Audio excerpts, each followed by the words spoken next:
What's up, guys? Welcome back to Blue Clouds TV.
Good morning, good afternoon to everybody out there. Welcome back to BCM Sports, the only place where you can find all the latest updates on CFC Sports. Chelsea are officially back again. Chelsea are 3 for 3 in January. Chelsea manager is up for the Manager of the Month award. And right now, as we stand here, Todd Bowley is in the room with agents for a World Cup winner.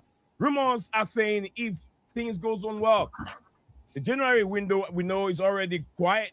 Things has been done already. We aren't seeing or paying attention to Julián Álvarez as his era is about to begin at Stamford Bridge. Rumors are saying that Chelsea are in for him. Whether true or not, it is all rumors. When I say there's no smoke without fire, so we'll look into it as things goes on today's news update. And also, we're going to look at, like I always say, welcome back to everybody. Welcome back to the channel. My name is Nizan. As usual, alongside, we have Stephen G and Yusuf in the building with us today. Welcome back to BlueClouds Media family and to BCM Sports to be precise. Today, we are asking the biggest question of the summer window before it even opens. Is Julián Álvarez finally the answer to Chelsea's striker problem? We have a breaking rumors that Chelsea are pushing hard for the Argentine. But that's not all. Could Endrick be 80 million surprise we did not see coming? And before we dive into today's news and our news update, we have to talk about the nomination of Enzo Fernandez. Does it deserve the Player of the Month after the masterclass of Liam Rosenior also being around, and also him being best manager of Premier League? Do they too deserve it? I want to hear from you right now as the live chat goes on. Also, who do you dream of bringing to the football club in terms of a striker? Who do you think of? What we have all around left and breadth of the coast of European football, or even South America if you have to go that way. Who do you have in mind to bring to the football club that will be better? Will Emmanuel Emega be the missing puzzle, or be the guy that could also solve our problem, or is it going to be Álvarez? Who is your dream striker signing? Drop the name in the comment section below or in the live chat, and let's predict the upcoming games against Wolves. So as I said, Nizan here, Stephen G is in the studio, Yusuf is also here with us. So guys, stick with us. We'll be right back in just a second.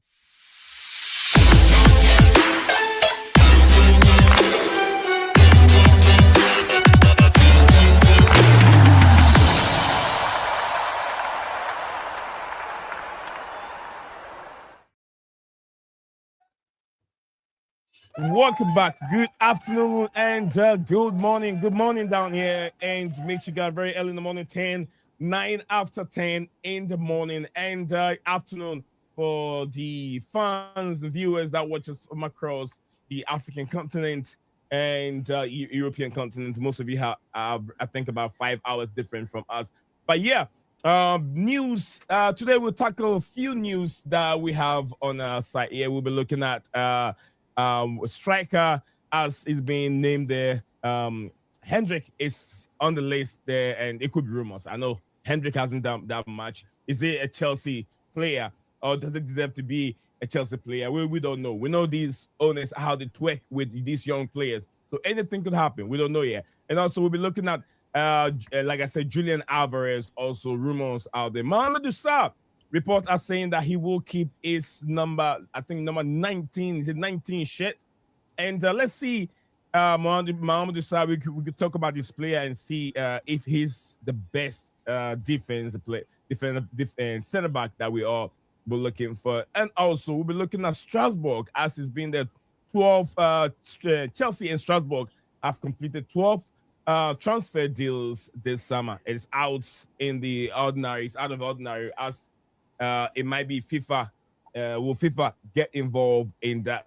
Something that will also be looking into it. So, like I said, that we have Yusuf here and Stephen G with me in the studio. Good afternoon, gentlemen, and welcome back to the channel again. You all right? Good afternoon. Good afternoon. Good afternoon. I'm doing very well. And also we have, I think, we have another news that I haven't mentioned regarding someone leaving the football club. I think you have to do something. Michael and whatever. Steven doesn't know him to be Michael, but then I know him to be Michael. Another something that we've talked about earlier on before stream went on. So yeah, big up to you, Dan. Cole Palmer says Blue Call out, and another one Blue Call out again from Cole Palmer. Big up to all of you. Big up to all of you, and good afternoon to you. And we are not signing Álvarez. It's PR coming from Cole Palmer. Big up to from Daniel Knight. Big up to you, Danny. Since we are not signing Álvarez, it's PR. I'm not falling for this nonsense anymore. Any more ownership and sporting director keep giving out a PR nonsense news to make fans happy. Blue Call out. Enough is enough. From Daniel Knight. So big up to you guys, Daniel Knight.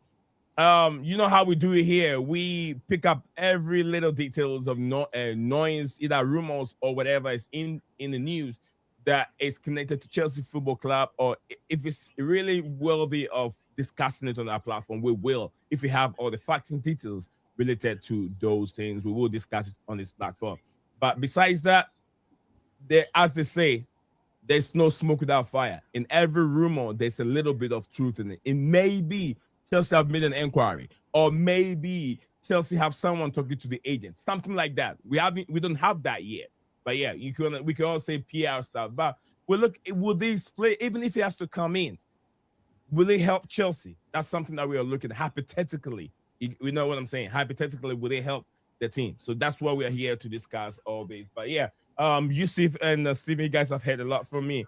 Which one do you want to tackle? Or would you want to start with, Stephen? Let's start with Álvarez. Let's start with Álvarez first. Then we can move on from Álvarez to other news that we've seen going on there.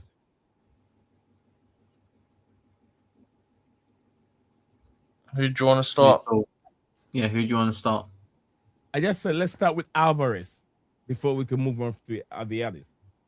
Yeah, but who's starting, me or Stephen? Any of you can go. Any of you. Do you want to go first? Yeah, I don't mind. With Julián Álvarez, I'll be honest. With what's it called? What the down the notes in the chat. Big up to him, by the way. He's been in my streams a lot and in the comments of my videos as well. So big up to him. I will say, I don't think that there's any substance to this link at all. Even if we think that Chelsea are probably very linked with him, I don't think there's any chance of us getting him. One, we don't go for that type of caliber of player. And two, is another reason why we won't go for that type of or caliber of player, the wage structure. The only wage structure we've put in is for people to be on 150k a week. Currently, I think Julián Álvarez is earning a little bit more than what Cole Palmer's earning at the moment. Because I checked his wage yesterday. So I was doing a video with someone else, and we was talking about this link.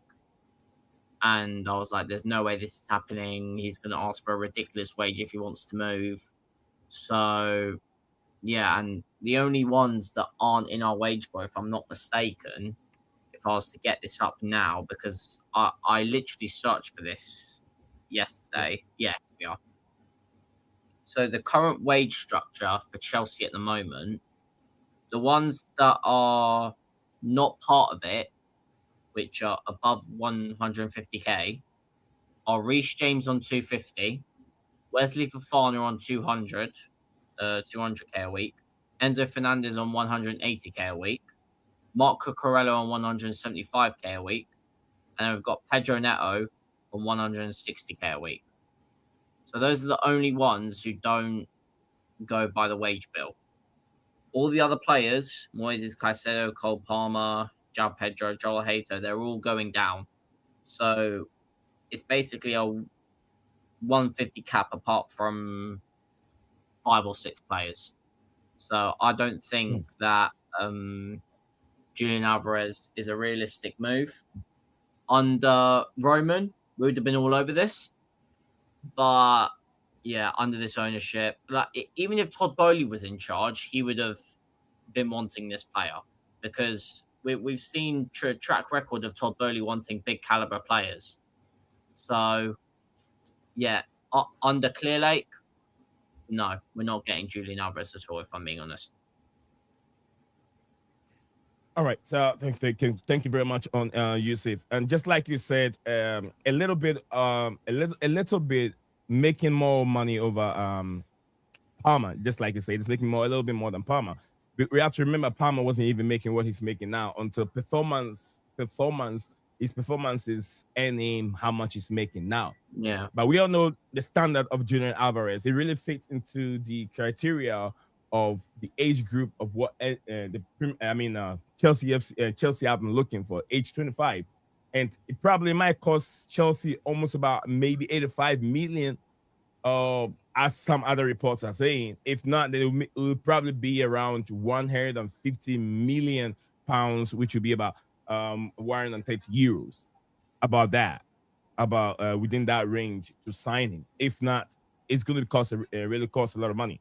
But we don't know how much, if they could negotiate the deal, and it will come up to either he's going to make 200 a week, because Reece is even making more. And we know the caliber of a player that you're getting. He's a finisher, and he's been in the league before.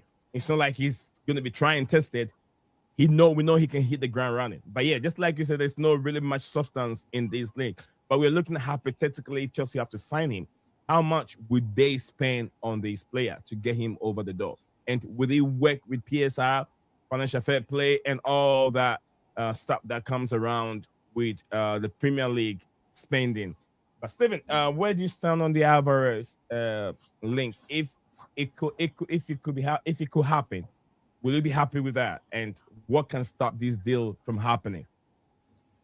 I don't see it happening. I mean, financial fair play and all that stuff is like the main aspect. I think at one point recently, I think I saw rumors that Atletico Madrid to sell him want signing around 100 odd million. So yeah, if that holds true, then there's definitely no reason that the deal would happen. Financial fair play and everything like that factored in. Wages, I don't know what he's on, but I think that could be an issue. But the wage structure isn't so much an issue as such, because the wage structure itself is more for when we're not in the Champions League. It's if we're not in Champions League, your wage will be capped at this, but with Champions League and performance bonuses and all this, it could go up by this amount and whatever it was. I can't remember the specifics. I'd have to look back into it. But it's quite a fairly significant difference. So, Yeah, on the wage structure, I'm not so concerned with that now because I expect us to be consistently getting Champions League football. But yeah, I think it's more from financial fair play and PSR side of things that it wouldn't happen. Thank you very much on it. That's if you're joining us live across our platform, wherever you're watching us from, don't forget to drop a like on the video. It's very important. It helps trigger the algorithm, and also YouTube shoots or pushes the video to wherever it has to go. I know it's not a trending topic, but then something that I've seen, and we also run shows each and every day, live shows regarding footballing aspect of things. So we discuss football issues here. So I've seen it, and I know there are no. It's just PR, just like others would say, and there are no that's good substance or accredited journalists reporting this, but it is rumors, and we just looking at it. If we have to sign a player like that, how interesting would that be, or how would the fans take the owners? Would they take them seriously for bringing in a player of that, that stature?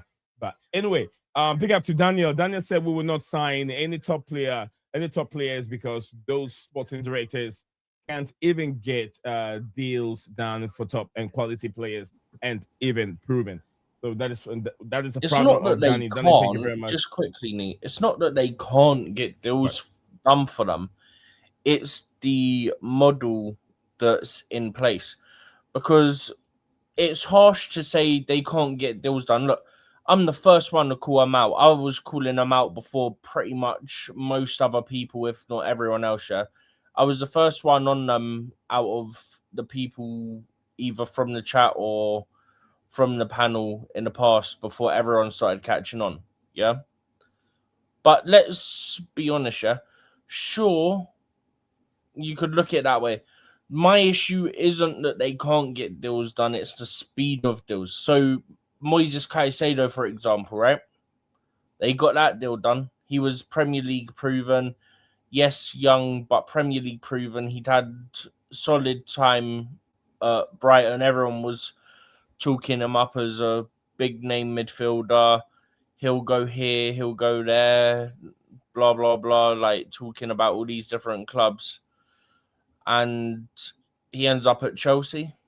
So I think on that one, you have to give them their credit because they did get a deal done on that front. But they could have saved themselves money if they'd done the deal earlier. That's where I've always criticised them on the Caicedo deal, is that if they'd done that deal as soon as the window opened, you maybe save yourself 15, 20 million potentially. Because I think I remember reports saying you could get him, including add-ons, around 80 million. So you could have maybe paid 65, 70 and then put add-ons on top. But because they waited and waited and waited, then Liverpool came in, the price went up, and then you're competing with Liverpool, and Liverpool put a bid in, so then you've got to try and hijack that deal. So they made it harder for themselves, but credit where credit's due. They did get a deal done for him. Enzo, if I remember rightly, ended up being Egbali, but that wasn't long. Well, actually, no, because Bowley done Nkunku deal, if I remember rightly. And then about a month after that is when the sporting directors started coming in. And Egbali ended up having to do the Enzo deal. Even though, if you remember rightly, there was reports at the start of that January window that it was already agreed, which would mean that was the sporting directors. Then Egbali got involved. It all went to mess and then ended up going to the last hour of deadline day of that January. So depends how you look at that one. But the final deal was Egbali, but it was also done for basically the same fee and stuff as what had been agreed earlier on in that window. So they can get these deals done for top players. It's just they take a lot of time sometimes that is very unnecessary. Like, I feel like sometimes, just quickly to sum it up, I feel like sometimes they try to penny pinch and it ends up costing them, is where sort of my issues lie, if that makes sense. Like, if you stop penny pinching so much and just go closer to what they want initially and then chuck the add-ons on, you'll probably get a deal done for cheaper compared to potentially irritating and annoying the selling club who then try and push for every little penny they can get out of you. Look, and I understand we do talk about penny pinching here and there. Like I said, look, we see some good businessmen being rewarded or even tagging other people as good businessmen based on how they do business. Marina gonna scare. We always call her to be a big goodness woman because of negotiation. It's part of it. It's part of the deal. You don't want if you're a supplier. The supplier is just selling something to you, and the supplier gets to give you his price. You don't just take the supplier's price. If you believe that you've done your homework very well, and that product doesn't worth $1, and you think it worth maybe 20 cents, definitely you want to argue with the supplier and say, hey, I've seen it. I've seen your product. There are similar products on the market selling the same. The quality is the same. So why do you want that? Can you convince me and tell me why you want that much money for your player or your product? And I can tell you your product, this is why. The product doesn't have that weight. This supplier's product have that weight. So I don't want to go for the price you're asking for. If you want me to buy yours, then you got to bring it down. And then if the supply is very high, definitely going to bring it down for you. That's the negotiation tactics. And I've heard Fabrizio Romano also say that besides the price, there's so many things that it's involved in a player sale that sometimes drags the deal to it. We've seen so many players that it took forever. Michael Essien is one of them. It took forever. Bastia was out trying to get their whatever they could get from Olympique Lyon. Lyon was also asking for this price. Chelsea said they're gonna pay this. It took that transfer took forever. You get what I'm saying? It's not just penny pinching, Steven. No, but it is, because the prime example I made of Caicedo, yeah, you could have saved yourself 20-30 million, right? But instead of saving yourself 20-30 million by doing a deal quicker, like I said, there was talk that you could have got him for like 70 or 80 million, something around that range, including add-ons. We were offering, from what I remember, there was reports we were offering like 20 million below that. So at that point, that is penny pinching. Do you see what I mean? Okay. You're offering significantly below. And I'm talking like, there was some reports saying we're offering 50 million all in, whereas they wanted 70, 80 million. Like, at that point, you're just taking the you-know-what. That's why I say, like, at that point, that's penny pinching. Like, at that point, you're taking liberties. I'm not talking like a 5 million here or 10 million there. Do you know what I mean? Like, we're talking big difference. I mean, even the Mike Minor one, right? That was like 5 million. Ridiculous. Like, come on, guys, 5 million, just pay it up at that point. Do you know what I mean? Like, granted, Sanchez has come on a bit since then and he looks better. He still has his bozo moments, not as much as he has had. But at that time, where we're all like, we definitely need a keeper because you can't trust Sanchez for 38-game Prem season, then Champions League, etc., etc. It's like 5 million's nothing. Like, that's literally penny change, if that makes sense. Like, it's literally pennies. Like, just pay it up. But at that point, it's like, I don't even know what to say about that one. But the Caicedo one was literally, like, ridiculous to be that far off. You're just taking liberties at that point. Thank you very much, Stephen. Guys, if you're just joining us live on BCM Sports, my name is Nizan alongside Stephen G and Yusuf is in here with us. Yusuf Blue, big up to Yusuf, is here with us. And Cole Palmer, big up to you, Cole Palmer, said Dilap 49 needs to be gone in the summer. Enough is enough. And 49 is Garnacho, is it not? I think 49 is So is he saying Dilap and Garnacho need to be gone? I think he means both. Yeah, Dilap and then 49. If you talk about players need to be gone, you and cannot needs bring about a player to get in. defensive over Garnacho. Here we go. Do what? I said he's about to get defensive over Garnacho. Here we go. Oh yeah, absolutely. I will, because you cannot just throw a player out in the middle of the season when he's been there for just one season. You cannot do that. You cannot. He's not even been there for a season. He's only been there for about a few months. Yeah. Yeah, I was So we gonna give say in the middle of Delap the another season. season as well, yeah?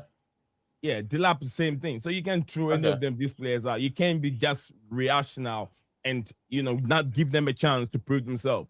We did the same I thing was with De just Bruyne. checking it wasn't your Garnacho fan base biased for a second. That's why I said so we give Delap another season as well. Exactly. Yeah. Delap need another season. Garnacho need another season. Pretty much all the players need another season. They need one more season, and Gittins need another season for us to be more justified. He needs much more time to adapt to the English Premier League. I understand we are frustrated, but they need time. We cannot do that. On a side note, Big up to Rosenior done his conference today, and it looks like Gittins is likely out for the season. Hold on, we'll talk about that. Give me a second. That's a bit scary. That's a little bit scary. But big up to everyone. Cole Palmer, thank you very much for the comment. Please have a little bit of patience, and these players need time. Cole Palmer said we cannot rely on BN, Pedro, Palmer, Reese, hurry us all the time. We need quality. Go for it, Steven. You want to read it? Big up to you, my boss. Big up to you, my boss. Yeah, big up, bro. Big up me, Steven, Joseph. I'm disappointed that Chelsea lost to Arsenal. We should have done better tactically. Attack should have done better. Sad, but we move on to Wolves away. He got it right. The players just can't hit target. It's on the players. Steven, we did not create some. I don't want to talk about it. It's not on him. He set us up correctly, but the players just can't hit a ball. He set up correctly. We had like 15 shots, brother. We were negative. We had 15 shots. 15. It doesn't mean 15 shots doesn't mean they were clear cut chances. Oh my god! I can shoot from 30 yards. My point is 15 shots. So we created chances. Our players just can't hit a barn door. That's on the players. Look, you telling me how good was Delap on that right hand side? You and I have talked about this several times. Joseph, I don't want to. That's why I don't want to talk about this repeat. That's why I did not even make a video about it, because I'm gonna get angry and talk about this many times. Tell me, we set ourselves defensively. What did Delap do on that right hand side? He couldn't dribble. He couldn't even run with the ball. He couldn't take a man on. Where we set up properly, even if we were set up properly, we went through the first half nice. We did not do much. We needed a goal. That's why Newcastle, I understand, they were 2 goals behind. They have to go for everything. There's nothing to lose. They have to go for it. Chelsea got nothing to lose. We're not even better than Arsenal. They were better than us in both legs, home and away. So what are you there to lose? If Chelsea went out and attacked like Newcastle did, we would have been battered in the first half. Just know that. We did not even do that, and we still lost. So we didn't do that, because if we did that, then everyone would complain you went out too early and we got eliminated by the end of the first half. And people are saying right now that the tactics or the idea of going into the game was too negative and it wasn't good. Just go and attack them. They were there to be beaten. I saw it. They were there to. I'll see the person on the right hand side was not right. Delap cannot play. He can't even find the ball in the 18. Most of the even. Put him on the right-hand side to dribble and run with the ball and even cross. He couldn't cross. Delap couldn't cross. Okay, Sony, the last point on that game, yeah? Who would you put on the right wing instead? Because Palmer weren't ready to start, nor was Esteval, so who do you put there? Who did we have on the bench? You got some... Is there an academy player? I'll put an academy player there instead of Delap. Someone that can run with the ball. Inexperienced player can even do it. Delap can't do nothing. He can't run. He can't even for him to cross the ball. Dude, whenever he shoots, it doesn't even go direct to the pole. And you're telling me for him to cross the ball. In terms of wide players, we had Garnacho, who's more of a left wing. We had Esteval, who's a right wing, but wasn't ready to play. No, Garnacho can play on the right. Put him there. Tell him to play. He's a right-footed player, isn't he? Put him on the right. He'll be much better. He'll do much better than Delap did in the first half. We were very poor, Steven. We were very poor in the first half. Delap could not do anything. And everyone is giving the ball to him. We were running through that channel. That was an instruction from the manager. And first 20 minutes, he realized that nothing was working, and they were still pushing the ball to him. And dude cannot do anything. He has no football IQ on what to do with the ball when they gave it to him on the right-hand side. I was like, what is this manager? put Garnacho. He's a footballer. He's a right-footed player. He can play on that place. He can play. Back in the days, 50 years ago, until now that we all realize that, okay, left-footed players have to be on the right and the right-footed players have to be on the left. Before the right-footed players were playing on a natural position on the right-hand side. And it worked. So move him around. If he can pull out the ball, he can do something because he's a winger. Compared to playing a natural number 9 on that right-hand side. Garnacho weren't even good when he came on. Oh, I know. Don't even start with him. But anyway, I understand. I don't want to get into it because tempers will be rising, and I don't want to argue with Steven over here. But thank you, my boss. Sorry, you brought up the wrong comment right now. Yusuf, I'll take Yusuf. Opinion on that game here in a second. So, Zaya, I like your outfit. Thank you very much, brother. Really appreciate it. Thank you. How was school, my boss? How was school? My boss did not go to school. Who said he's going to school? Premier League clubs should stop buying players from Bundesliga. They don't work out well in the league. Players like Timo Werner, Kai Havertz, Andrew Veronin, Baba Rahman, Kyrgios, okay. Yeah, Kyrgios. Loris Karius fumbled it in the Champions League final, literally. Yeah. Sancho, Naby Keita, and others. A lot of players in the Bundesliga. But there's always exceptions to that. Look at Ekitike and Voltemard, for example. There's always exceptions. Like Erling Haaland. A little bit. Haaland, Ekitike, Voltemard, De Bruyne. Voltemard, I'm still not convinced with him, bro. They play him as a striker. He's a 10. He plays as a 10, and they play him as a striker at Newcastle. He's a striker. No, he's not. Pretty sure he's like 6'7". You're telling me he can play as a 10? Come on. Yeah, they use him as a 10. I know what I'm saying. They use him as a 10. He's a bit skillful, though. He can play both, but then they use him more as a 9 at Newcastle than they use him in his previous class as a 10. But it's hard to say don't ever sign players from Bundesliga because there are some that have hit. De Bruyne being a prime example. Yeah, that's true. We saw what's his name, Michael Ballack also for the Bundesliga. Yeah, he did very well.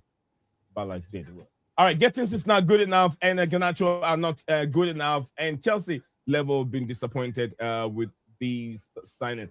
All right, so I'll get more from my boss and Daniel. Daniel, guys, keep it coming, and let me mute the comments here. Marco Marin as well. Yeah, another player. It reminds me of Messi. But big old nose. He's got some. He had to retire early, didn't he?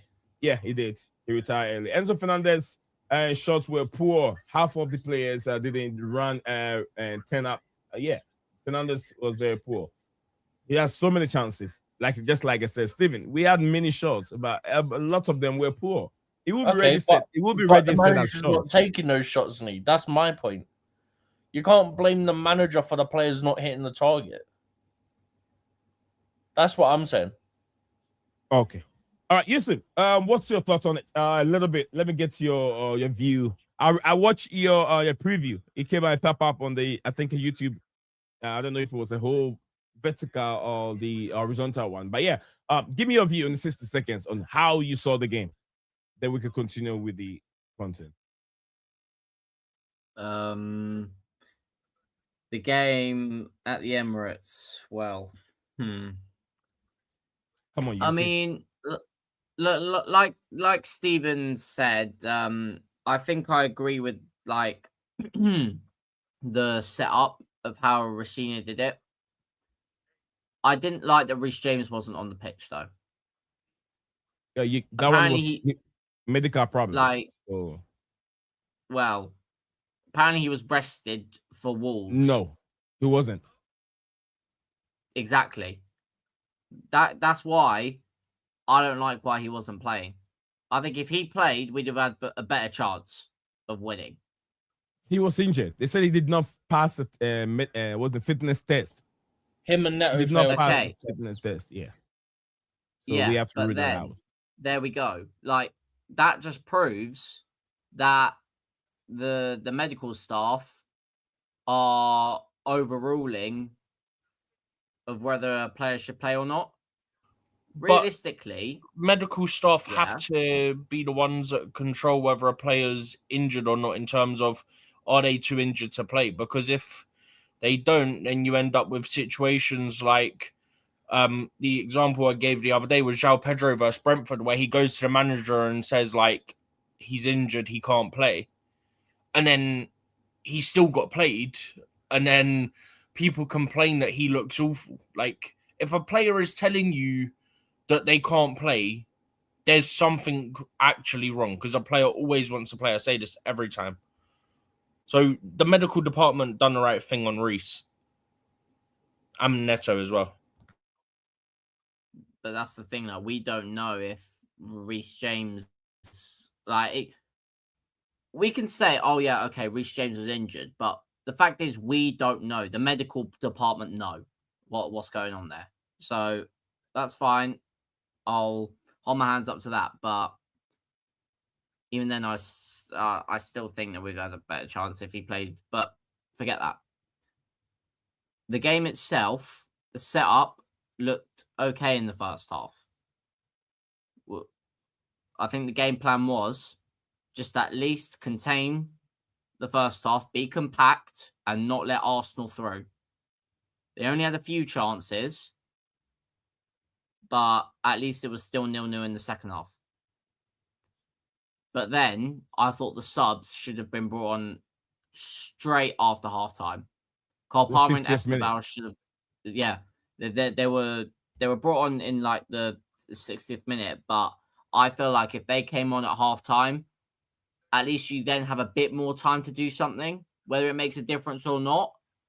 I feel like it should, like, straight after halftime, Cole Palmer and Esteval, you're coming on. That's what I would have done. But Yusuf, he has over 30 minutes.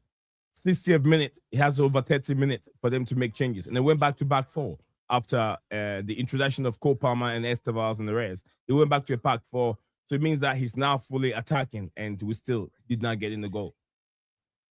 Yeah. But that's what I'm saying. I'd have done it earlier. Okay. But thank you very much on it. All right, thank you each and every one of you watching this live on this stream. Big up to my boss Lukaku and the center play and the center Conte, played as a right hand side striker alongside Lautaro Martinez and Inter during that 2019-2020 season and 2021 season. By the way, Conte played 3-5-2 formation with two strikers. WBS, the wing backs, midfield, three back. I think 3 midfield and 3 back is what my boss is saying. Big up to you. Thank you very much. Need 15 shots. Need put the glass. Stop smoking. Half of the players. Half of the players stop smoking. Half of the players can hit the bando. The lap is terrible in the right wing. Rosenior should have played the lap as a channel forward like Lukaku and Lukaku at Inter Milan, and that's what he's saying. Abbas, thank you very much. All right, that night, big up to you, Night. Says been disappointing this season. The lap has been very, very disappointing. We expected more from him because of his performance against Ipswich last season. Cole Palmer says, I finished school nearly 4 years ago. Time flies too quick. Right. Even at Man United, Garnacho at times played on the right wing under Erik ten Hag, just like I was saying. So it would not make a difference for us to even play him on the right hand side instead of putting the lap. I feel like it was a wrong move. But I understand the concept of trying to stay and not to concede many. But I think that set up it set us up way too negative. All right. My boss 05 says United fans are saying he will finish the second hope. They get humble. They are back. Okay, that's from Cole Palmer. All right, Palmer. A few more from my big up to you, Mass Sports World. Big up to Mass Sports World. And Mass said Kai Havertz. For now, you wouldn't say it's been very disappointing. It's heading towards a hit. Although with Chelsea did not do too bad. It's just that people can't find the right place where Kai Havertz really belong to? Is he a striker? Is he a midfielder? Is he a right wing? Is he a left wing? It's very, very hard to tell. That should say is versatile. Everywhere you put him, he can play it. So big up to Rick Crow. Is his name Rick Crow? Is it Rick Crow? 932. Big up to you. He said hello. Big up to you, my brother. I hope you're doing very well. Says right-footed players on the right, right-footed players on the left. Name stop. What? Stop capping. That doesn't make sense. What do you mean it doesn't make sense? You don't. What do you mean it doesn't make sense? Before football has to change, right-footed players were playing on the right side of the pitch. The left-footed players were playing on the left side of the pitch. This changed about a few decades ago. I would say maybe 20 or 30 years ago, where now left-footed players have to be on the right and the right-footed players have to be on the left. 50 years ago, 40 years ago, it was different. Right-footed players were on the right side. I remember when I was playing football, even from the junior level, at that time, left-footed players were not playing on the right-hand side. Left-footed players would be on the left-hand side.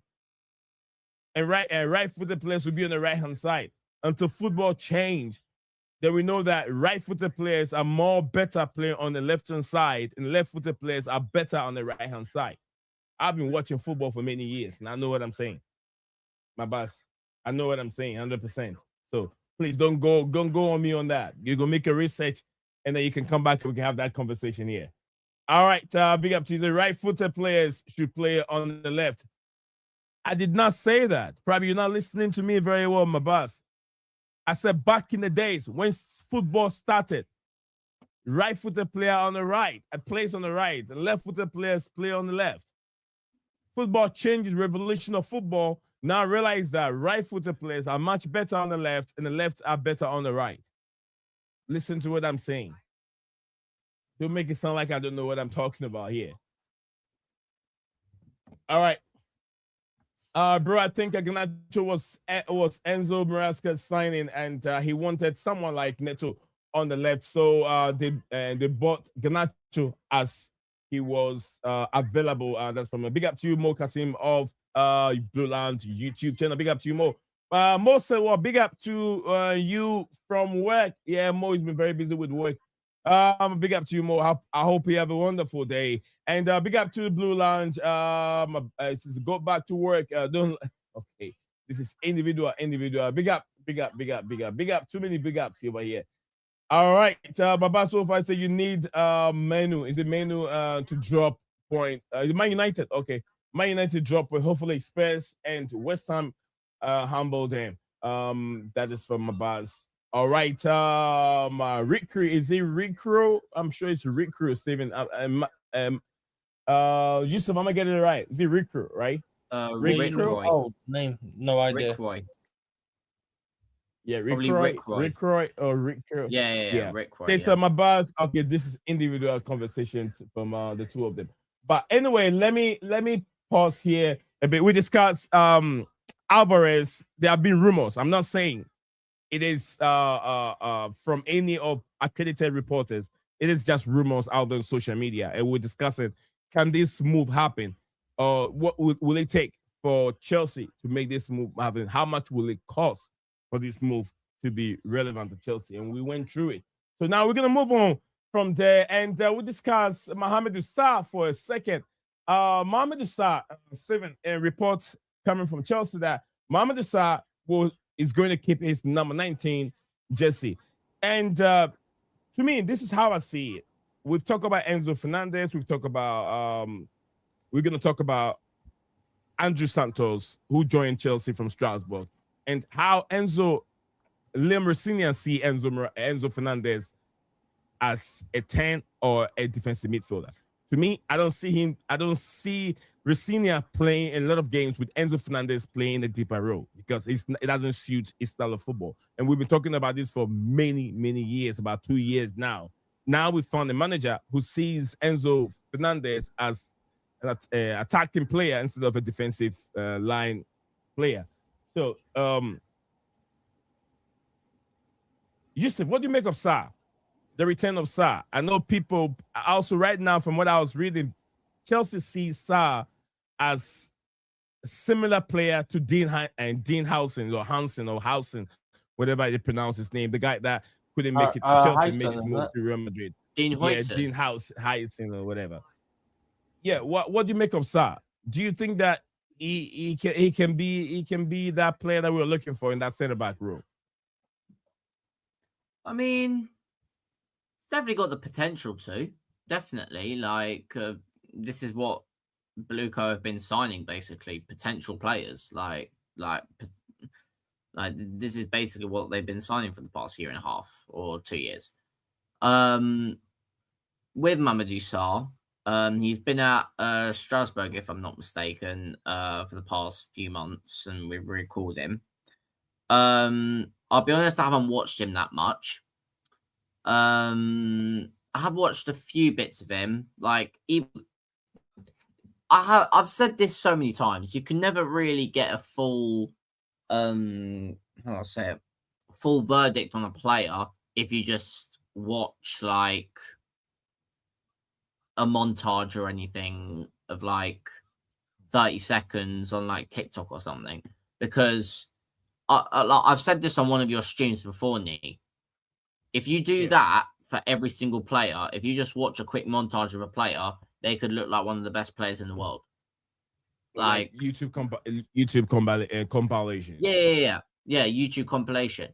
If you just watch that, you're not really getting a full verdict on the player. I can only speak from what I've seen, and he looks good. I watched him in the what is he? Did he play? He played in the AFCON, didn't he? Yeah, he did. Sure. He won the AFCON. Yeah. He just won the AFCON. Yeah. He was good in that game as well. I watched him. So he looks good from what I've seen.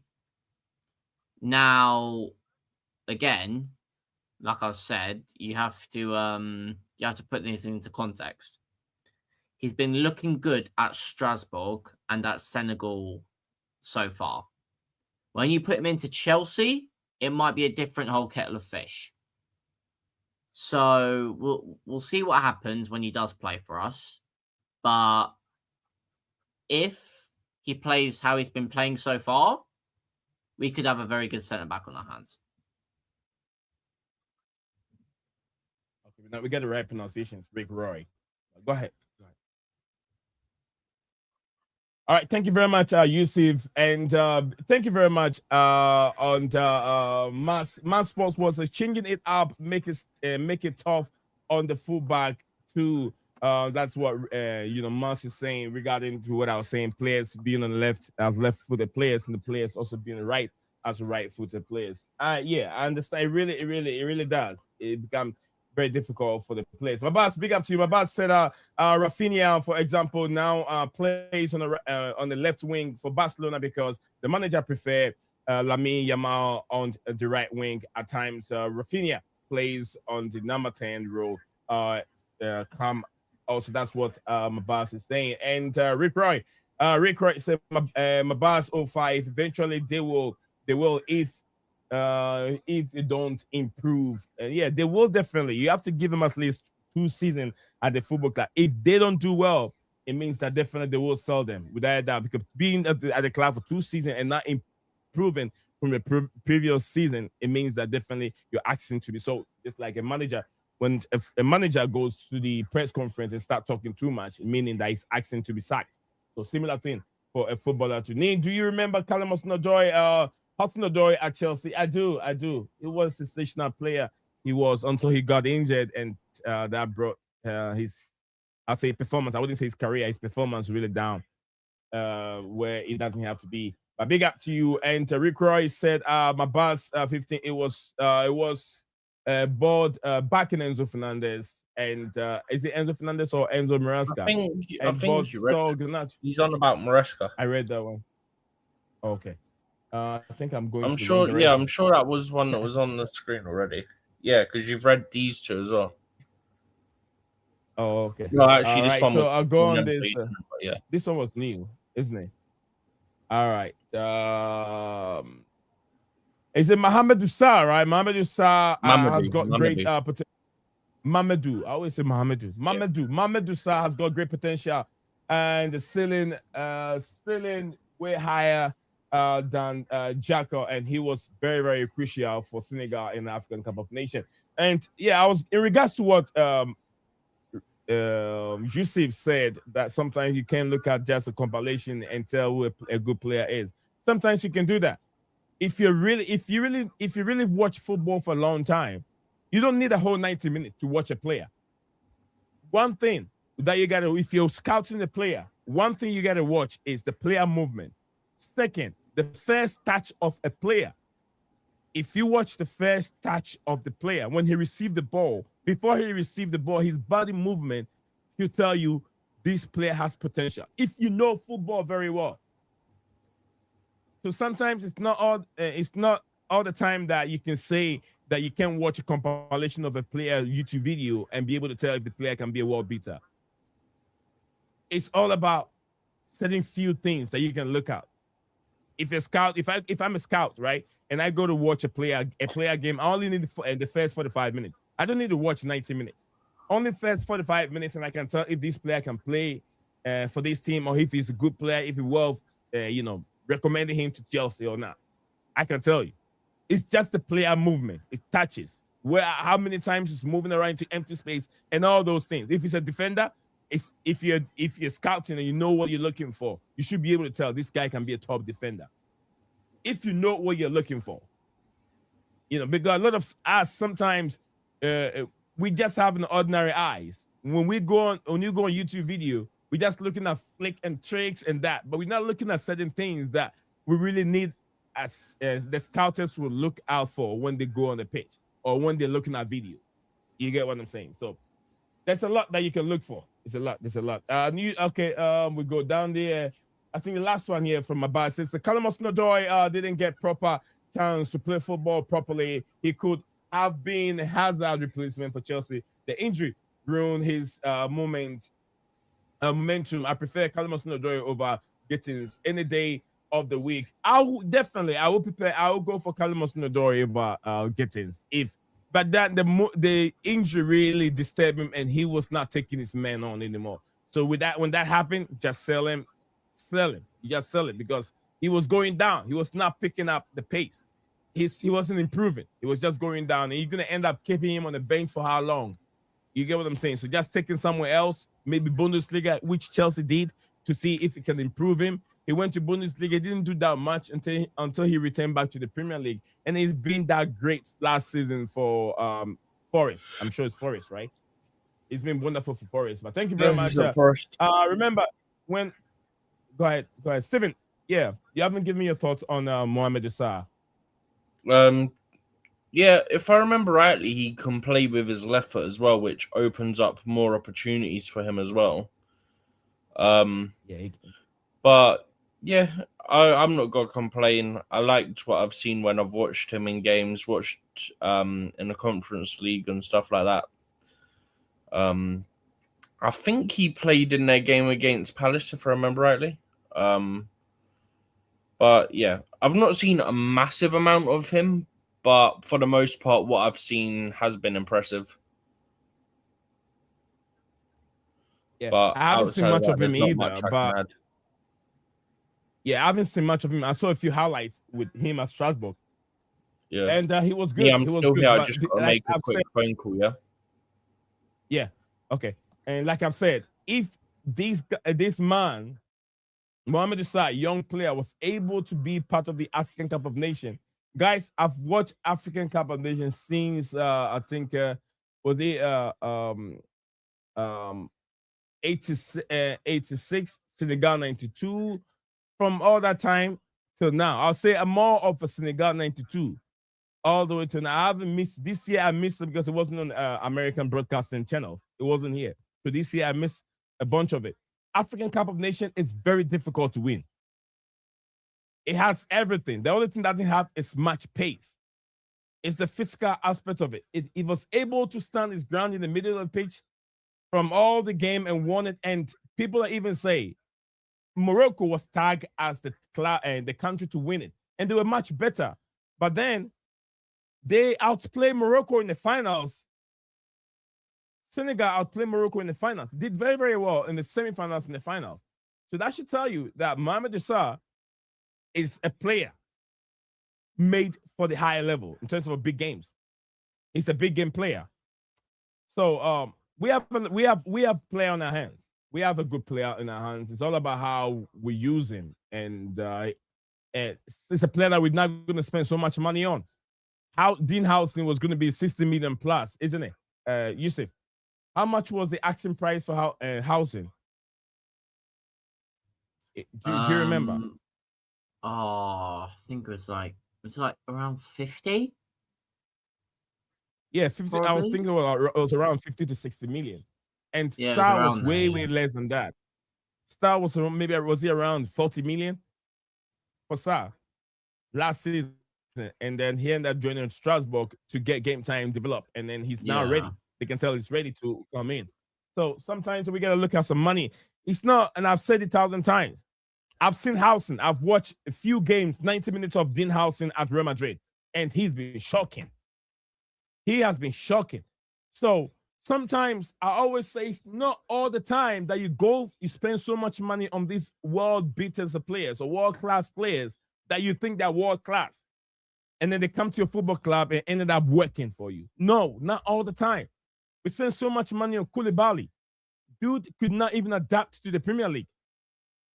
Howson is struggling. Dean Howson is struggling with Real Madrid at this moment. Real Madrid, the whole team is struggling. And him as a defender is also struggling. I didn't watch highlights. I've watched a few games of Real Madrid when they got beat by FC Benfica at Porto. I watched Real Madrid game, 90 minutes.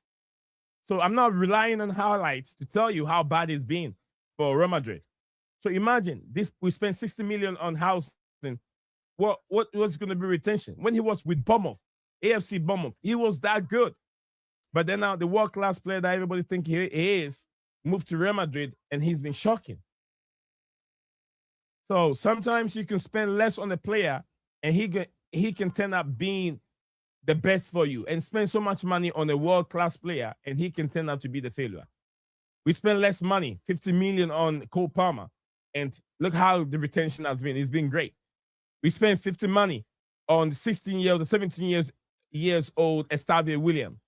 If Estavio Williams was in Real Madrid right now, you would have been thinking about 150 to sign him to your football club with his age and talent, potential to be a Ballon d'Or winner. So sometimes I kind of like what the owners are doing, and sometimes I don't like it. I'm like in between here. It's not flip-flopping, no. And sometimes it's good and sometimes it's bad. You get what I'm saying? Only if you have a little experience. And I don't want too many, a little bit in the midfield. Maybe one in the defense area, one in the attack. Then we can, balance the players up. Experience, and I always say also experience depends on what are you looking for in experience. And if you talk about game time, players that have played on a higher level, higher competition, we have them all at the football club. So what are the other experience are Chelsea fans asking for? Right now, we have them. Majority of these players have been there for 3 seasons or more. Reece James, experience. Moses Caicedo, experience. Enzo Fernandez, experience. Cole Palmer, right now, experienced Premier League player. He's been there around for a while. Robert Sanchez, experienced Premier League goalkeeper, and he's improving week by week, month by month, season by season. And he's always going to get better because of age, and he's a goalkeeper. Delap, no, it's not experienced striker, not experienced goalkeeper. I mean, a striker. He's not. That's where the problem is. Up front is where the problem is. Alejandro Garnacho, Premier League experience, but not a world beater. Jamie Gittins, it need time to grow to become better. So we still need help in that attacking, front. Pedro Neto, experience in the team, being around, playing high competitions, playing in the in Euros, he's playing in World Cup. He's played in Wolves. He's been around the Premier League for a long time. So that aspect of it has a lot of experience. Cole Palmer, I've already mentioned his name. The attacking phase is the problem. The lap area. maybe Emega could be the is it Emmanuel Emega could be the problem that can solve the guy that can solve all our problems in the summer if it comes. We don't even know what we're going to get from it. But thank you very much on it. You see, if you want to add anything to it before we move on from the from Sa? Is there anything you want to add to it before we move on from Mohamed Sa? No, I don't think I have anything to add. Yeah, we haven't even talked about Quenda from Rick Roy. We haven't talked about Quenda yet. Quenda, there next season, he'll be there next season. I see him as an upgrade over Gettins. Yes, also, we don't know. Another young player. He hasn't played in the Premier League before. You get what I'm saying? If we have to go by, I've watched, actually not a full game, but a few half of a game. And he didn't play. He came out from the bench, and he was good. But this is the Premier League. Champions League is not that difficult. I'll tell you, Champions League is much easier than it is in the Premier League. Too many low blocks in the Premier League. That's make things very difficult, and it's very physical. But in the Champions League, everyone is going for you. They want to score goal. So they open up the spaces for your players to. That is why it's more easier for Tottenham Hotspur playing in Europe than it is in the Premier League. Premier League, they can't even beat Wolverhampton Wanderers, but they can beat big teams in the Premier League. I mean, in the Champions League. All right, so thank you very much on that. Bundesliga didn't work for Kyle Hudson-Odoi, and he had injury problems there also. Xabi Alonso didn't rate Callum Hudson-Odoi as that much. And Quanda is what my friend here, Rick Roy, 932 is saying. Arteta is like a guy from Argos. Is it Argos or Agos? The Argos always buying basketball players in midfield and defense. He doesn't like short players, players who can't jump and then defend. That's from my boss. Big up to my boss. The reference on AFCON is worse than the Premier League. West. What do you mean? The West than the Premier League? What do you mean? When you talk about physical, African Cup of Nations is more physical than the Premier League. The difference is the Premier League is physical and very fast-paced playing football. AFCON is slow, but very physical. I've been watching AFCON for many years, and I can tell you, it's very physical. European players struggle to adapt to the physical of the African Cup of Nations because most of the time, Nigeria, Ghana, Benin, and other countries that have players that play in abroad, when they invite them to the African Cup of Nations or even qualifiers, they said it's too difficult. The ground is too hard. They can't run. It's the nature of the pitch and the physical aspect of it, the way they play. I have so many examples, and I have evidence of what I'm saying. Players who have compared the European style of play and then the African Cup of Nations, it said it's too physical. And the difference is the Premier League is physical, but the ball moves so quickly and fast. That's the difference. Skillful players, yes, you have skillful players in African Cup of Nations. If you don't know, I'll tell you.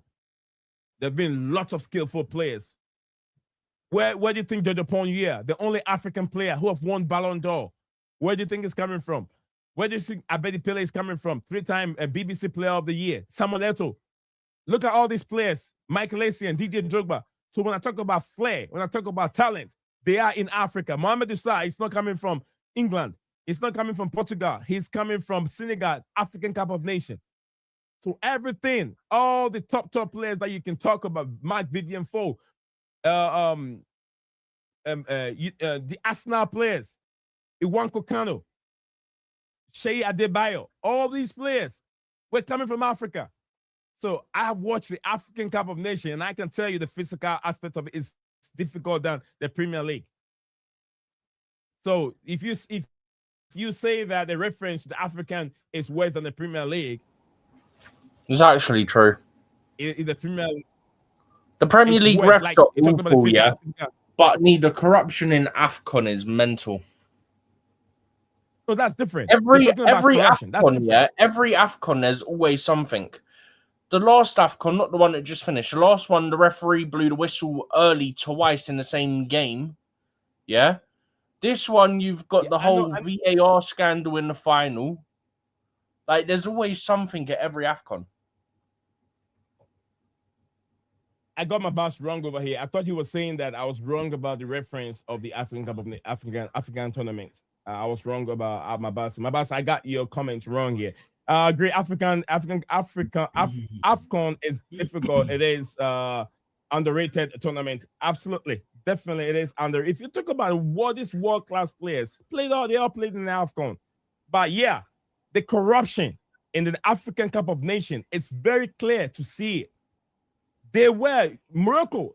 I think, if I can remember, since the AFCON began, Morocco have won it once in their lifetime. If I can remember, maybe it may be 2 or 1. They're trying to win it again, and they haven't won it for over 40 years or even 50 years. So they think that because they're favorite, and to be honest with you, they were favorite because they have more better European players, top players. You get the Brahim Diaz, the Ashraf Hakimi, and all the others. They have more top players than any of most of these in the countries. Senegal also have top players, and they were playing good football, but they paid money, arguably, because I don't have evidence for it. And you could tell that the referees were trying to help them, and I feel very bad for my own Ghanaian referee who went in their favor against Nigeria. But Nigeria also did not help themselves. They had penalty. And then they squandered it. So that's just by the by. That's just by the by. Thank you very much. 57 plus, if I'm not wrong, from Rick Roy. 57 plus, if I'm not wrong. I'm not sure exactly what he's saying. Arteta is a Spaniard, David Moyes with what? I think he's talking about the Dean Huijsen valuation. Is it Haram Ball? Okay, the evaluation.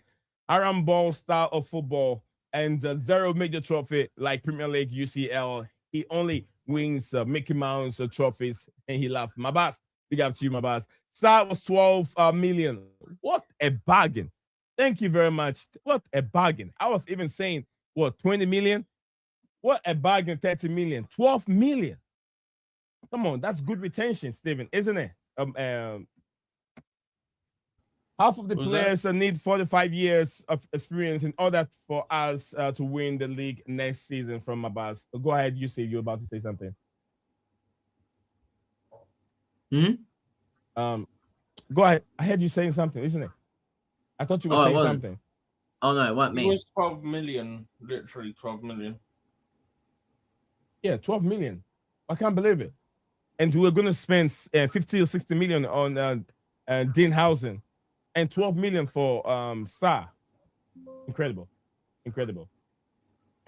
Mabas said Dilap has 2 years of Premier League experience to grow, and you don't like Osman. Osman, yeah, I don't like him. But if Osman played against us now on Tuesday, he would have won us that game. We're talking about one game. Let's talk about Osman being here all season. Also, there's nothing to say that he would have won the game for us, by the way.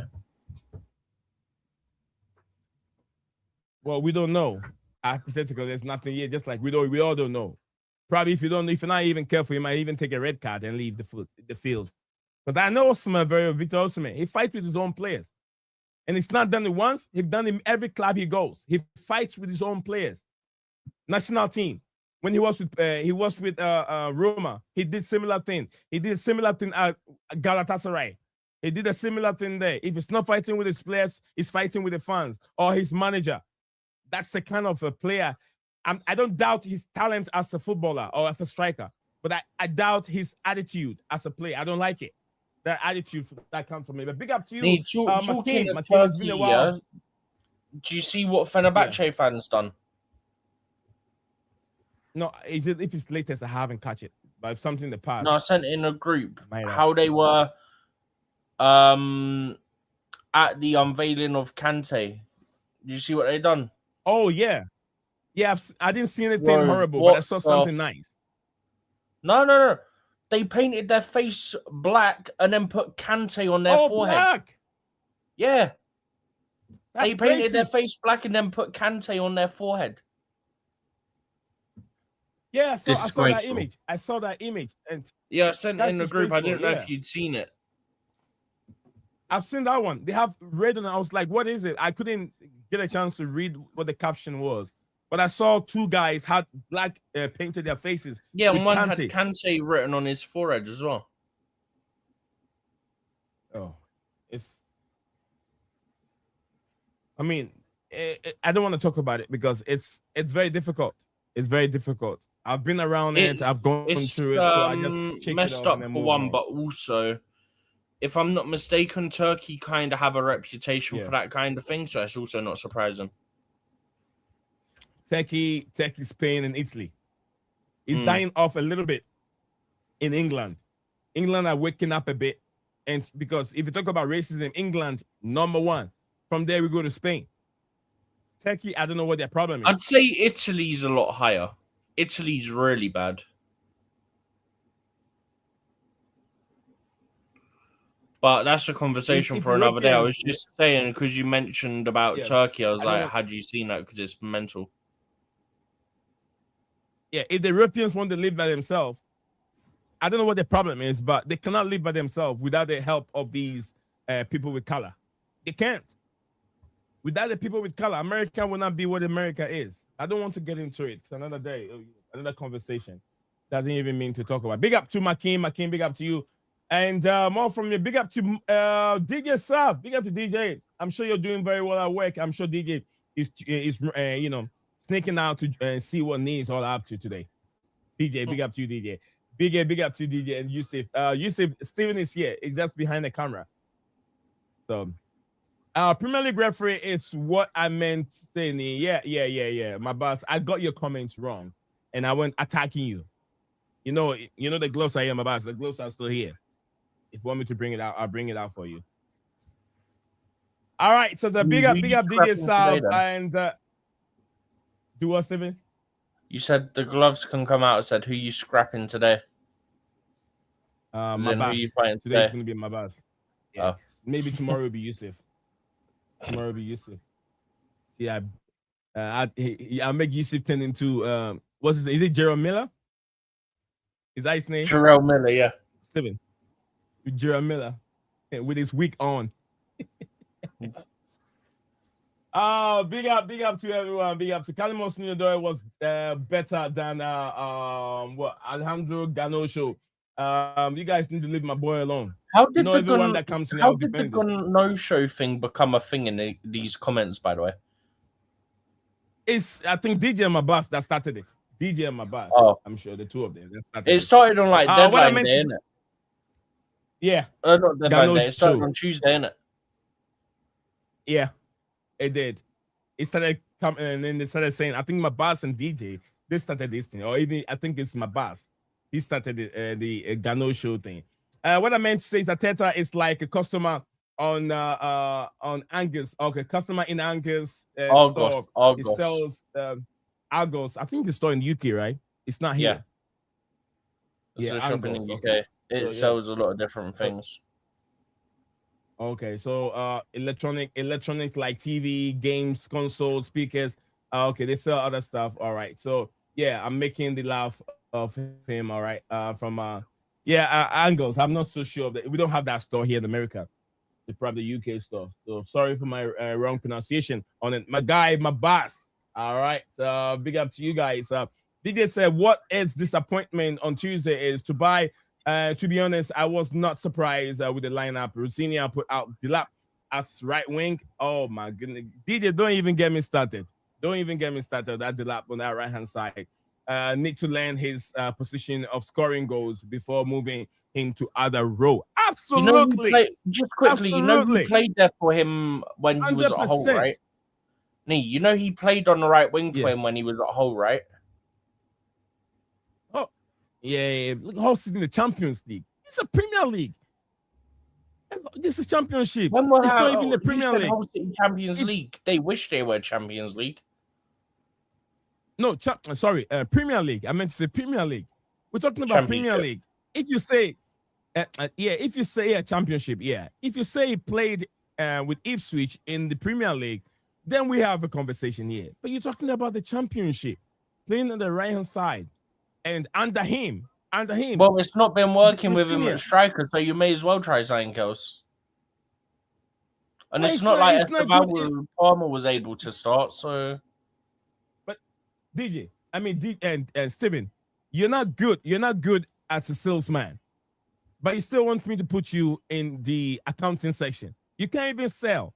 But how do you calculate the money that comes in? You can't say you're not good at your professional job, but you want me to move you from there and put you in the accounting section. Does that work? Because you might be better. You might be better on the money side than you are on actually selling. Yeah, I agree with Steven. We're trying to make an analogy here. You're not good at selling. Do you get my point? No, you can't. That's not the best analogy because some people will be better at selling the product and some will be better at the accounting side in terms of this is how much we've made, blah, blah, blah, blah, blah. Do you see what I mean? Okay.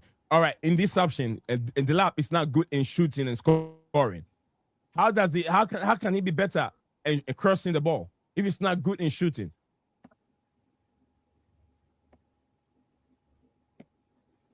Do you know what'd be funny? I can't be bothered to check it because the game's done, but it'd be funny to me if he completed at least one cross because pretty much nobody else completed a cross in that whole game.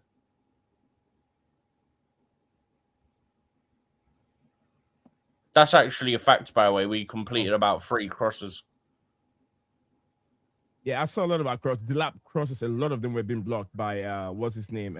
I saw Zumamendi blocking some of them. I said Zumamendi is blocking the lap's cross. And the way he crosses the ball, you can tell that this is he's not a winger. He's actually a striker. But yeah, I think you, DJ, that makes a lot of sense. It's something that I've been pointing out all this while. All right, Enzo Fernandez was poor against Arsenal. Shots were very, very awful. Also, yeah, Enzo Fernandez was just, something else. All right, Black made more training. He needs more training. Big up to the comments. Big up to DJ. DJ, I hope you're killing it at work. You're killing it. Money's coming more. DJ, remember when the monies get too much and you have too much, just remember me, okay? Even Abraham, is it Abraham? Is it Abraham or Ibrahim?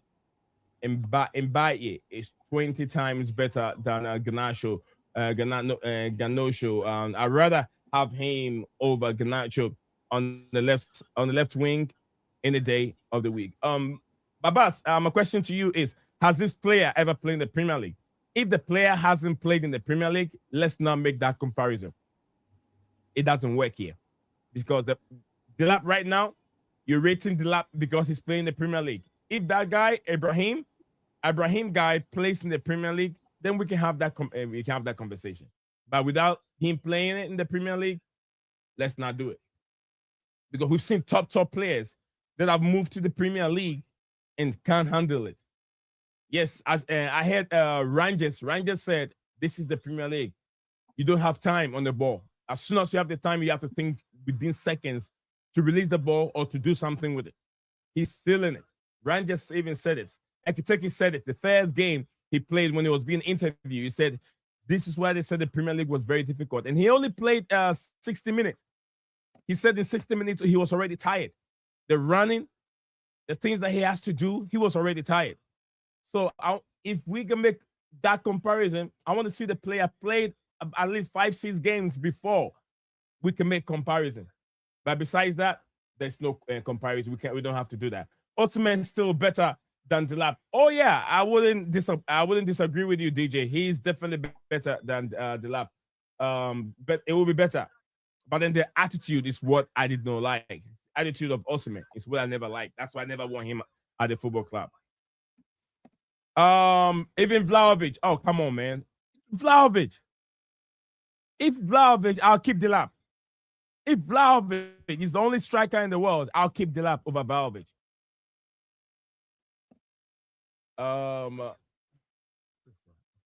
Big up to Makeem. Even Jackson would have.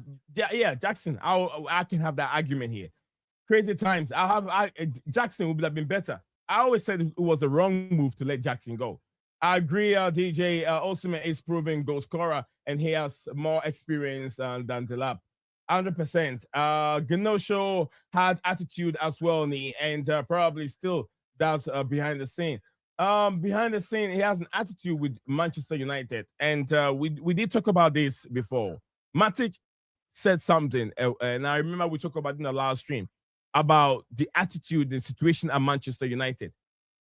We haven't seen any problems with Alejandro Garnacho at Chelsea at this moment. Let's not make it up. We saw Palmer.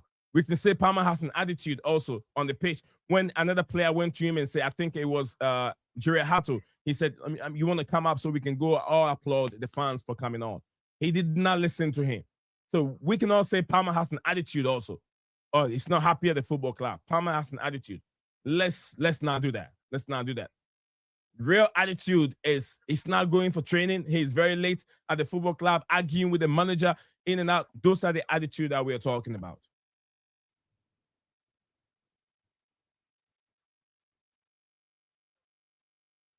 Vlahovic, an excellent signing and shout on free. No, I wouldn't take Vlahovic. Anything. Steven, will you take Vlahovic? Oh, Yusuf, will you take Vlahovic? You know my stance on that is very solid, no chance.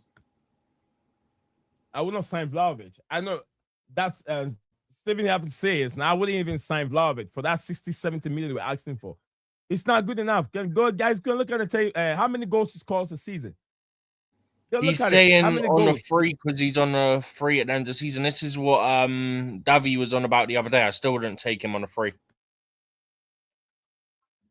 But if it comes free, it means that wages is going to be high. His wages will be high because he's coming on free.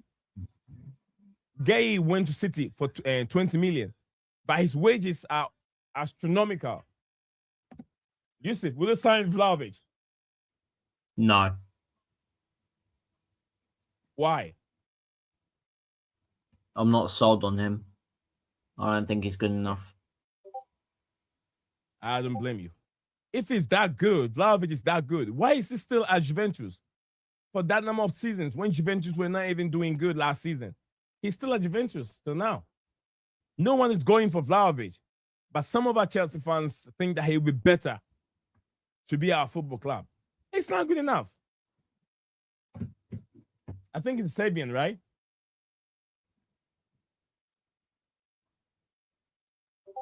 Oh, DJ said it's working from home. Oh. Big up to you, DJ. Big up to you, DJ. Says, would you like Callum Hudson-Odoi back at Chelsea? Not for now. It's not doing the best, so I don't think I would need him at Chelsea based on what we have.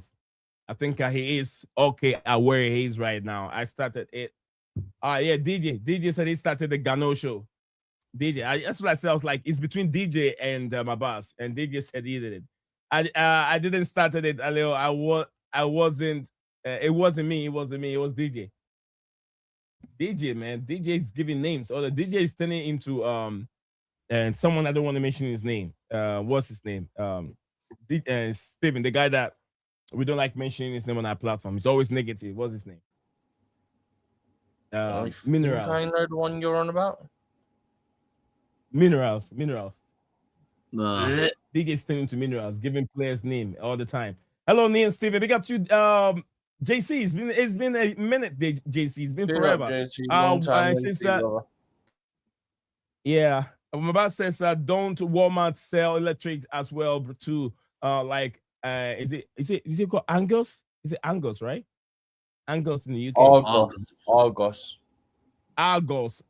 So like okay, ARE. So Argos. Yeah, like okay. Argos. Yeah, Walmart sells. Yeah. Walmart sells everything. Walmart sells grocery, electronics. So it's like a version of Walmart. The Argos sells groceries, Steven. No, they don't. Do they sell groceries? They don't.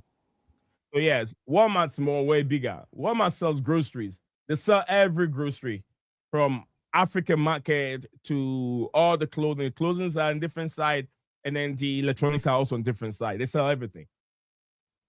Yeah. TVs, PlayStations, and everything. Kate's clothing. Big up JC. Big up to everyone. Big up to everyone. The lap on the right wing was hella smart. Hello, smart from Makeem. Makeem, big up to you. I think it wasn't a good idea, but I can't blame the coach WG Bali is the is a little abbreviation here. What's that? WGBALI. BBE choosing the line up. Oh, you're talking about Ekbali choosing the lineup for the manager? No, I don't think so. I don't think that any of them were involved. The sporting directors or anything were involved. No, I don't think. I'll have a Callum Hudson-Odoi back without a shadow of a doubt. Nah, DJ, come on, let's leave the boy. Let him play his football at Forest. He'll come to Chelsea, and if he doesn't perform, then we're gonna end up saying sell him. He's not good enough. Let's leave the boy alone. Hope you are well, JC, from Abbas and the rest, especially over Garnacho and Gettins. Nah, I don't think he's done anything so exceptional with Forest for me to bring him in, for him to be thinking of bringing him. I wish Chelsea don't sell Callum Hudson-Odoi.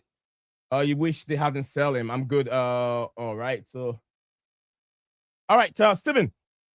Mm-hmm. Enzo Fernandez and Liam Rosenior has been nominated for the Manager of the Year award, of the month award, and then the Player award. Yeah, Manager of the Month award and Player. That's what I said. I say year, and I said no, month award. I heard yeah. I didn't hear him. What do you make of it? What do you make of it? It's deserved when you look at the results that we got in January. I mean, obviously City's included in that, but not for Rosenior, but it will be for Enzo, obviously. And then Rosenior came in, and he hasn't lost a game in the Premier League. He's won every game in the Premier League that he's managed. So I think it goes without saying that you expected him to be nominated, given that he came in, his first Premier League game was Brentford, then Palace away, and then West Ham at home. 3 out of 3 wins with 8 goals scored and 3 conceded. He has to be on that list. He's unbeaten in the month. Enzo's side of things, just quickly, on the Enzo side of things, go ahead. he got the winner against got the equaliser against Man City in the 94th minute. He got, I think, a goal or assist. I think an assist against Brentford. Yeah, got an assist against Brentford. Against Palace, he got a goal. So that's 2 goals, 1 assist so far. And then he got a goal against West Ham. So 3 goals, 1 assist in 4 games. It's very much deserved. It's one of the standout performers in the league in the last month. And obviously, like I said, for Rosenior, when you win all your matches, you should be nominated.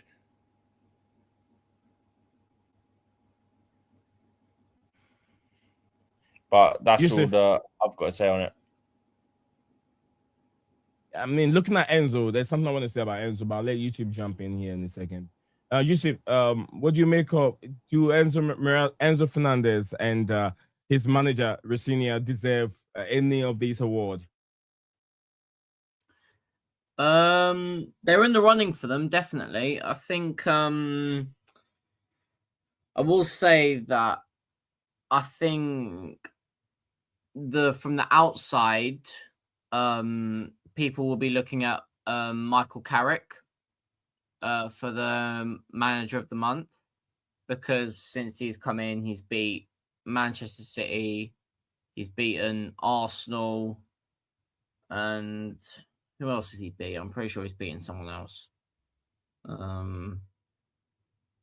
Stephen, you can correct me here if you can remember. What is it? Trying to remember, like Michael. Oh, yeah. He also beat Fulham on last weekend, so got a last-minute winner, just like us, funnily enough. So he's beaten Manchester City, Arsenal, and Fulham in his 3 games as Manchester United interim manager. Michael Carrick has won all 3. Yeah. Liam Rosenior has been in for a bit longer. He's 7 in 5 or something. He's Yeah, but they only factor in the league. That's why I said he's won 3 out of 3 as well. Yeah, exactly. So in the Prem, you would argue it's between Rosenior and Carrick. So it's between those 2. Does it really matter who you win, who you play against, or you just beat what is in front of you? They might be looking at the opponents that they play, that they have played. They'll look at Rosenior and he's beaten Brentford, Palace, and West Ham. Then they'll look at Carrick, Man City, Arsenal, Fulham. So they'll probably look at the opponents and think that Carrick probably deserves it more for beating bigger teams. Mm-hmm. But they both won 3 out of 3 in the Prem. So realistically, whoever it goes to, it's deserved. For Enzo Fernandez, though, I'm quickly just going to check who was in the running for the Player of the Month, actually. I had it up earlier on today. Sky. Here we are.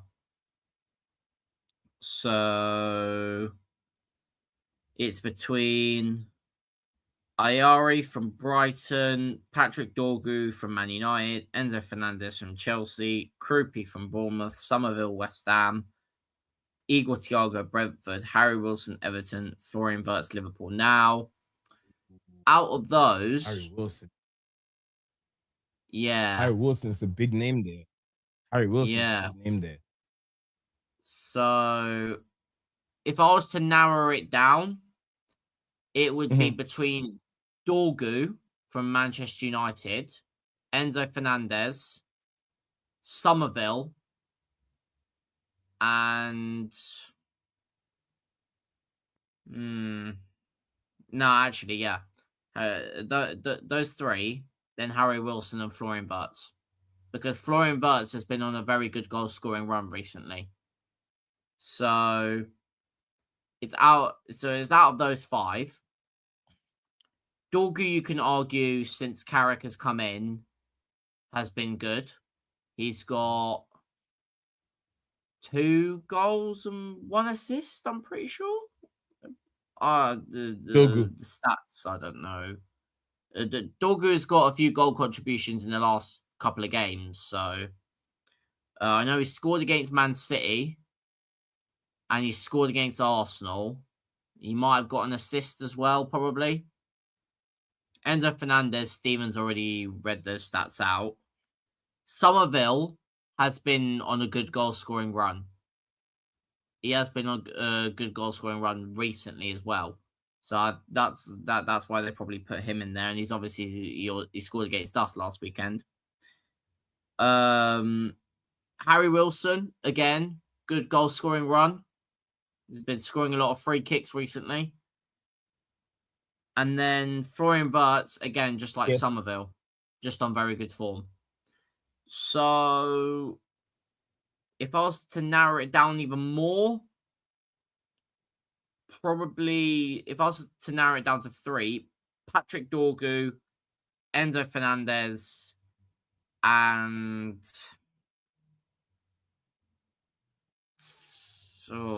Somerville just.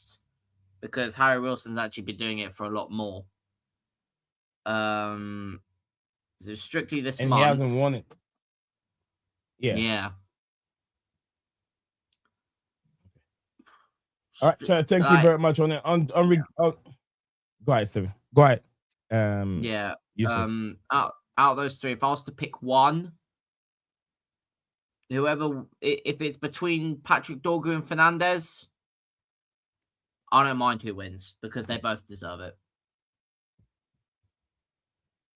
All right, thank you very much on it.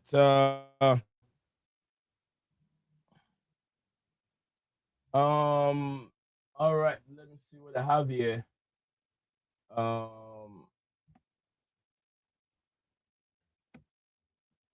Can't find it. I had it on the screen. All right, so DJ said only Garnacho need, not other players. Please don't make that comparison. Okay, Ni. All right, DJ, I won't make that comparison if you say so. I saw something from my boss about Walmart or something. I did not get what he was trying to say. It says well here. Okay, not this one. There was other one I couldn't get it from my boss. He said something about. All right, this one. What does it say? It says Walmart. It says in Walmart you have to be in bed for 5 minutes without. Otherwise, you're gonna kick. They're gonna kick you out. True or false? I don't understand. I have no idea. I don't understand this comment. I've no idea what he's on about there. I probably only don't have an idea. I'm not American. I don't know if it's like certain places in America or something, or I don't know what the heck is going on. No, I don't understand. Yeah, the comment doesn't make sense. That's why I don't understand it. Yeah, I don't get it. I've got no idea. Look at the bed over there. It says in Walmart. It says in Walmart you have to be in bed. I don't understand. No idea. Do they sell beds there? Walmart. But you don't sleep in Walmart. It's a store. Yeah, exactly. Nee. Yeah. I know it's off topic, but Leicester have been given a 6-point deduction.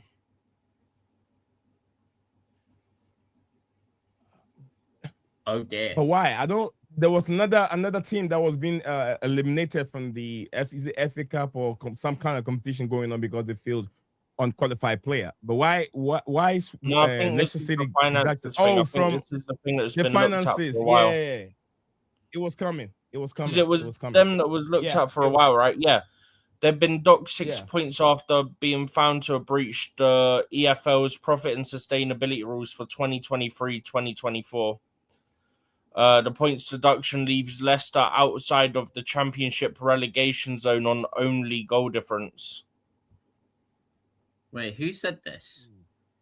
Sky just reported it now, but it's official from an EFL statement. Oh. So, 6 very points. interesting. Yeah. So now they're only outside the relegation zone on goal difference. Stevie, help me here with some of the comments. You want to take the rest for me because 2 seconds. Snap so I can catch up. It's taking me forever. All right. So, Stevie, look into it so I can see what we have on the screen. My boss said one Bournemouth player that they would take. Can you move? What did you say? Can you control it? You can control it, right? Can you move the I just got to scroll up to it. I just got to scroll up to it. One Bournemouth I'm player. saying that you have access to that, right? Huh? You have access to be able to switch it back from. Yeah. I mean, move the comment. I literally got to read it and then scroll as I read it so I could get to the point where it was. One Bournemouth player that he would take at Chelsea, Senesi. He would be perfect in the left centre back position. Wasn't he one of the ones Chelsea were actually looking at for January, if I remember rightly? JC says João and Enzo have won us games, not Rosenior. Well, Rosenior has to make the changes to win games, and he's made the changes that have won games. So, my boss said that's true. That's something that I don't like. Huh? Go ahead, Steven. If I interrupt you, you're not gonna finish now. Okay. My boss said, make me as a moderator, please. Follows up with Arteta's the Walmart version of Roy Hodgson with 0 proper tactics. Roy Hodgson, that's a rogue shout. This is just to JC, so I'm going to move past it because it's a conversation between them. So's this one between DJ and my boss. At some point, but it seems okay, that's continuing from his one to my boss. A lot of these are just between each other, so it's why I've not read them. DJ says every player has a price tag to sell. That's what it's all about with these guys. Or not every player, but sure. JC says hello, Yusuf. You're right. You're right, JC.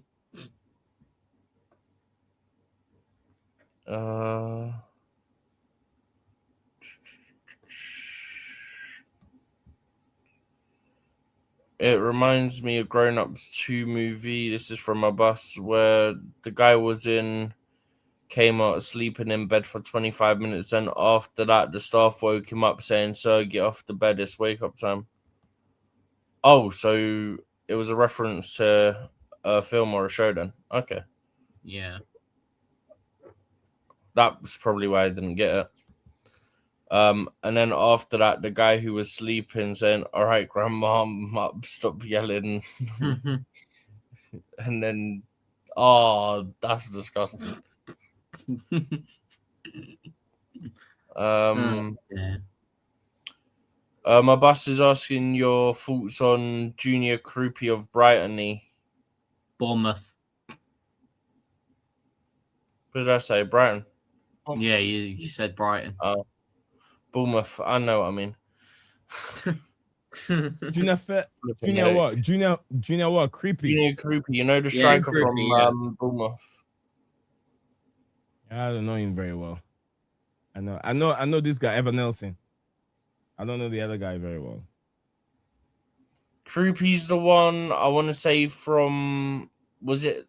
No, it wasn't. It might have been from Lund, which is a French team. I'm gonna double check. When I'm watching Bournemouth game, I don't hear that name. I don't hear that name that much. I hear more for Evan Nelson. If I remember rightly, he's been on fire recently. Hang on. Is it the Brazilian? No, he's not Brazilian. Then the Brazilian that I've heard that he's been on fire right now. I don't know if he's played for Fulham or who he plays for. Krupi's their top scorer in the Premier League. He's got 8 goals. Oh, that's the guy? He's a Brazilian then. 19 years old, French, 5'10". Can play striker, attacking mid, and left wing. They got him from Lorient. Is he the one behind Haaland in goal scoring, right? In the goals?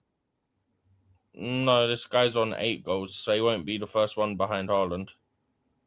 There's one player behind Haaland in the Premier League. I don't know if it's a Thiago. Yeah, Igor Thiago. Yeah. Yeah, it's not him. He said he's also very good. Igor Thiago.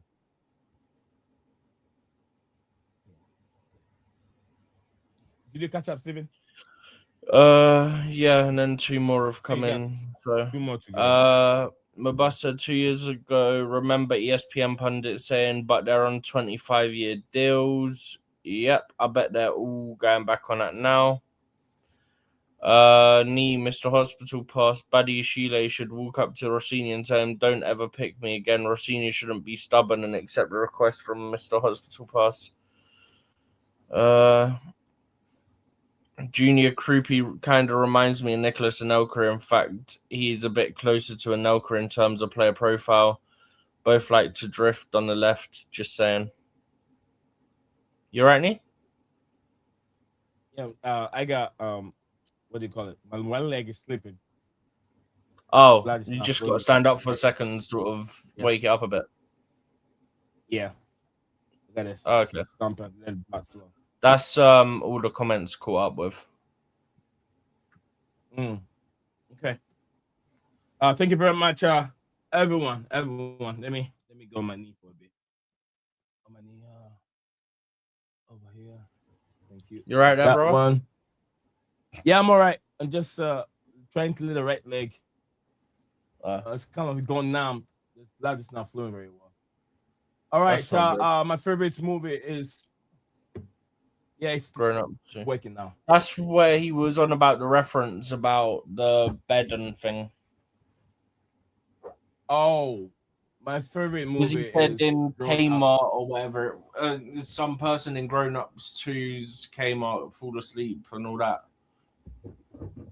Okay. I'll get there. sometimes I would like to stand for presentation. Sometimes I would like to do that, but it's very hard in the studio because of the way the camera is being programmed. Yeah. Yeah, I like to stand in front of the decks and then do my presentation. Oh, mad! We've been streaming for nearly 2 hours now. Yeah, we're done, Steven. It's your favorite movie. No, that's not my favorite movie. No, he said, what is your favorite movie? My favorite movies. Do I have one? My favorite movie is somewhere. It's a very old movie. Have you watched the Clash of Titans before? Head of Medusa. The Clash of Titans. I don't think I've watched it. Head of Medusa. The very, very first one. That's my favorite. Yeah, the very, very first one. Old school. I'm an old school person, man. I love all the classic 007, all the James Bond, all the classic 007. It's my favorite. I love them. All the classic. I don't want the latest one yesterday or the day before, innit? Yeah, I watched one yesterday. I watched another one the day before. Those are classic movies. I love those movies. Movies from the 70s and the 60s. I love them. The current, Daniel Craig, he's too aggressive to me. He's too aggressive. It's not sexy at all. 07. If you're playing at 07, it's not Daniel Craig anymore. It's not Daniel Craig anymore. It's him. Who else is acting in 07? I haven't seen any in it. Huh? It's not him anymore. I think his last one was Skyfall. Oh, okay. So yeah, until now there's not any new 007. So I'm just saying Daniel Craig's movies. He's too hard. He's not the best version of the 007. Wasn't the next one a female? 07 can be a female, Steven. Can be. No, I'm sure it was. If they bring the 07 to be a female, they destroy the franchise. The franchise movie destroyed it. Because, okay, it means that the female has to be what's the other version of a womanizer? What would a womanizer be for a woman? Womanizer? I need help here. Because 07 has to be a womanizer. So if it's a woman acting, being the secret agent for the franchise and being the agent, and it's being a woman, then he has to be always liking men then. And they have to means that the movie has to have a lot of handsome men in the movie for her to like them. But that's what 07 is all about. He always 07 is a womanizer, and he has to be like women everywhere he goes. In 2021, so is it going to be the same version or they're going to change the story? In 2021, the new 007 agent alongside Daniel Craig as the retired 007 in James Bond, it was a female. Oh, they destroyed the movie. They've destroyed the franchise, man. I'm not saying she can't act, but the whole storyline and why 007 has been 007 is because of the storyline has to be what the 007 does. And the woman can do it. So what other word are you going to use for a womanizer, Stephen, when a woman is playing that role? Is it going to be still womanizer? I've not watched. I didn't even know that one had been out yet, so I've not even watched it, so I can't tell you. Yusuf, I need your help here. What would you? What other word will you use for a womanizer if a woman is playing that role?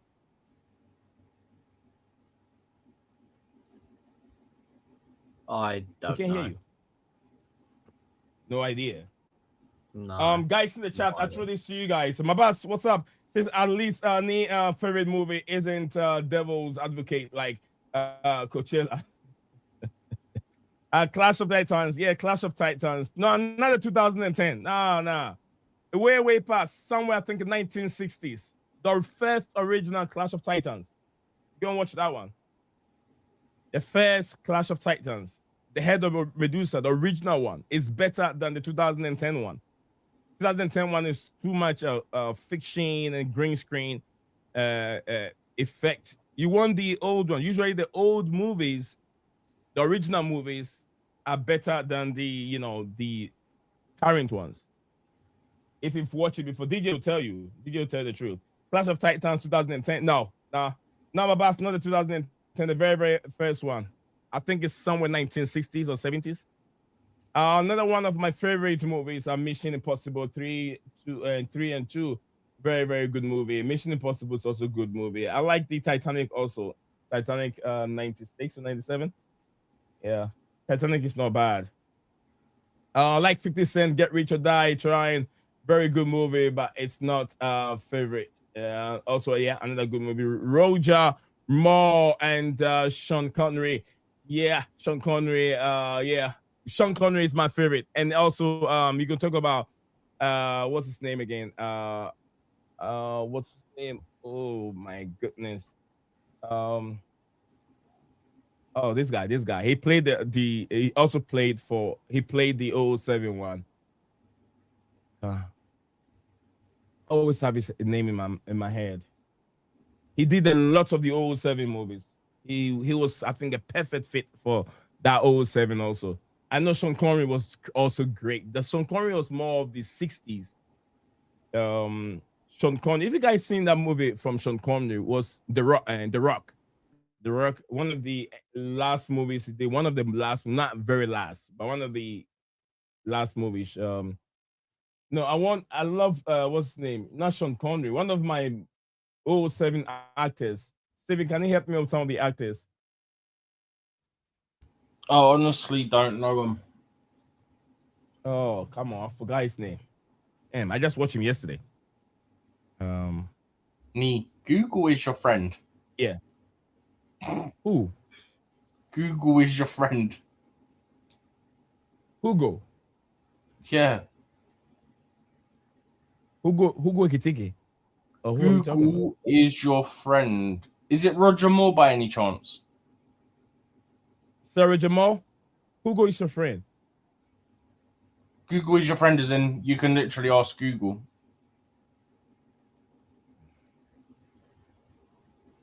Is it Roger Moore?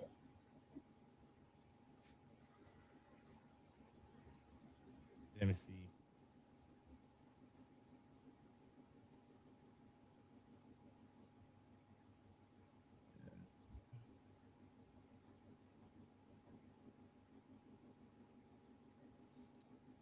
Is this Sarah Jamal? Hugo is your friend, James Bond movie. Who acted it based on the latest report? 007 James Bond is.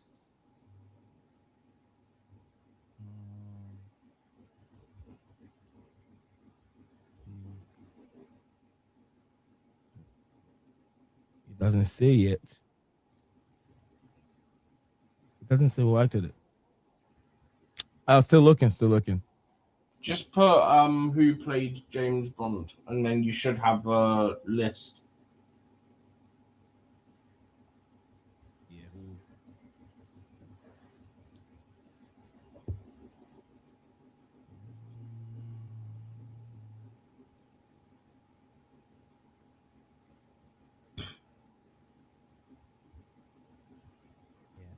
Cool. You're taking too long. Steven and what's his name? And you see, who is the tallest player in English football, all division? Dennis Richard. Steven. Now. His name is Dennis Richard. Yeah, I think it's wrong. Yeah. Who is the tallest player? No Google. Who is the tallest player in English football? I already know the Not answer. in the Premier League, all division, and how tall he is. Not in the Premier League. It's not in the Premier League. Okay. I was gonna say if it's the Premier League, it's the Forest new signing who's like 6'7". It's not him. No, I said if it was going to include the Premier League, it'd be him. Pierce Bronson. Pierce Bronson. Thank you very much, DJ. Thank you, DJ. Thank you very much. I've been thinking too much for my own favorite, 007 actor, Pierce Bronson. That's the guy. He did a lot of these 007 movies, and he is my favorite of all. Pierce Bronson, Sean Connery comes in second, and Sarah Jamal comes in third for me. Pierce Bronson, Sean Connery, Sarah Jamal. Yeah. Thank you very much, DJ. Thank you. Respect. Pierce Bronson, another James Bond. Timothy Dalton. I didn't like him. I didn't like much of his movies, but Pierce Bronson is the number one. Pierce Bronson, Sarah Jamal, Sean Connery, Sarah Jamal, and also Simon Templin. But Simon Templin also did a very, very good one. But yeah, Yusuf, who is the tallest player in the English league? That's the English league or division in England as a professional player, and what team does he play? And what's his height? I can help you guys with the height. He's 7'9". And you said you're not including the Premier League. It's included. I'm asking the Premier League is part of it. Championship, part of it. Well, in that case, it's Premier League. Forest new signing, Lorenzo Luca or whatever his name is. And I'm saying it's not him. Well, he's 6'7", so it has to be. No. In the English league, I'm saying the English, not the Premier League alone. That's what I'm trying to say. He's in the English. There's no way there's someone taller than 6'7". There's someone there. There's no way someone's 7'9". 6'9". Where did you get 7'9" from? Where did you get that from? Wait, what did you say? Did you say 7? You said 7 foot something, no? 6'9".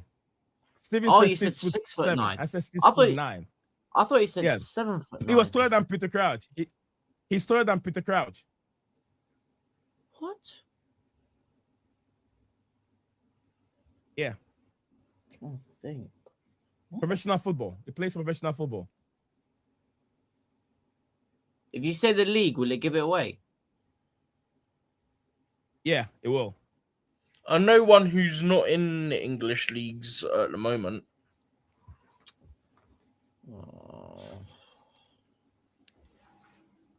No idea. Who is it then, Nick? Come on, guys. Think. Let's go. Go on. Who is it? Huh? Go on. I'm not going to tell you. I'll give you a little bit more to think. Go on. A little bit more. No, because I'm sticking with the answer that there's no one taller than I know Barnet have a really tall player. Yeah, but he's like 6'6". The player I'm talking about will be an Ipswich. 6'9". Ipswich, I think he's either midfielder or striker. Go check Ipswich. Midfielder or what? You get one? No, I'm asking you. Midfielder or what? One of them. Midfielder or what? I said midfielder or a striker. I think it's a midfielder or a striker. One of them. They're midfielder. Very tall.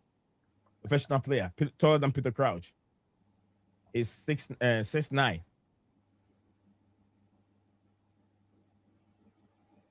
Hang on. It's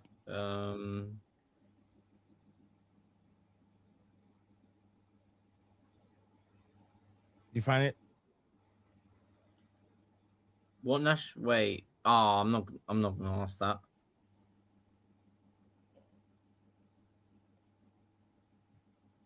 You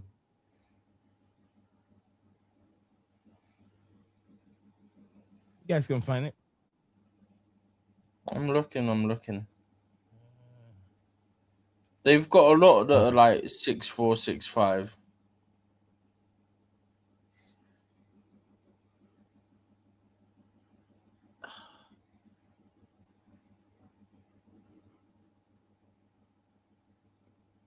Well, can we get another clue? You guys can try Jack Taylor. Try Jack Taylor. Tell me his height. 185 centimeters. He's 6'1". Not Jack Taylor then. He's 6'9" for Ipswich. Way taller. Do you mean George So what is Hurst? that? He's not 6'9". There's no way. Is he playing now? Yeah. He's 100. What's his height? No, wait, that's not six. That's not. Wait, what? That's 6'3". Yeah, what? Wait, Nee, where have you got this fact from? Okay, Jack Taylor. It will be Jack Taylor. It's not I'm him. very, very sure. Who joined? He's not even the tallest in their squad.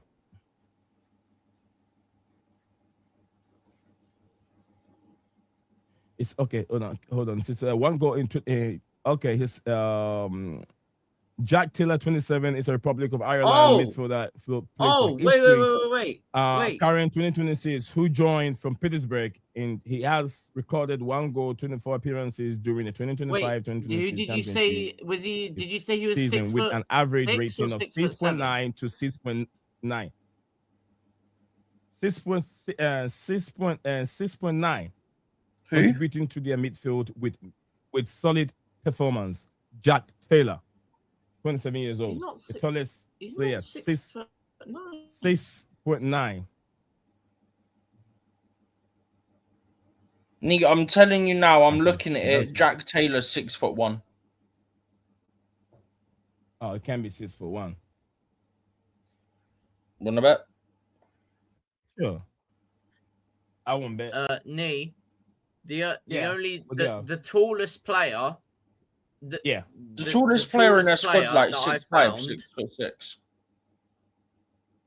Our squad? Yeah. The one that's in the chat right now, Christian Walton. Yeah. He's 6'5". He's the tallest one. In Ipswich? Yeah, Christian Walton, the one that Mobas has put. He's a goalkeeper. I remember CR7. Yeah, he's a goalkeeper. Yeah. Christian Walton. Okay. There's a few of them that are 6'5". There's a few of them.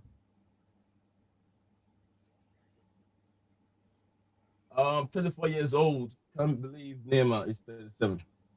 34. And they think of Neymar going to the World Cup against Steven. They're just hoping that he stays fit. That's right. He's not around the time of his sister's birthday, so it'll be fine. Yusuf, this one's for you. My boss is trying to help you know his pronunciation. My boss. Oh, yes. Pronunciations. Apologies, mate. My boss, leave Yusuf alone. My boss out. My boss, have you seen it? You're not a The wish has been granted. Congratulations to you, my boss.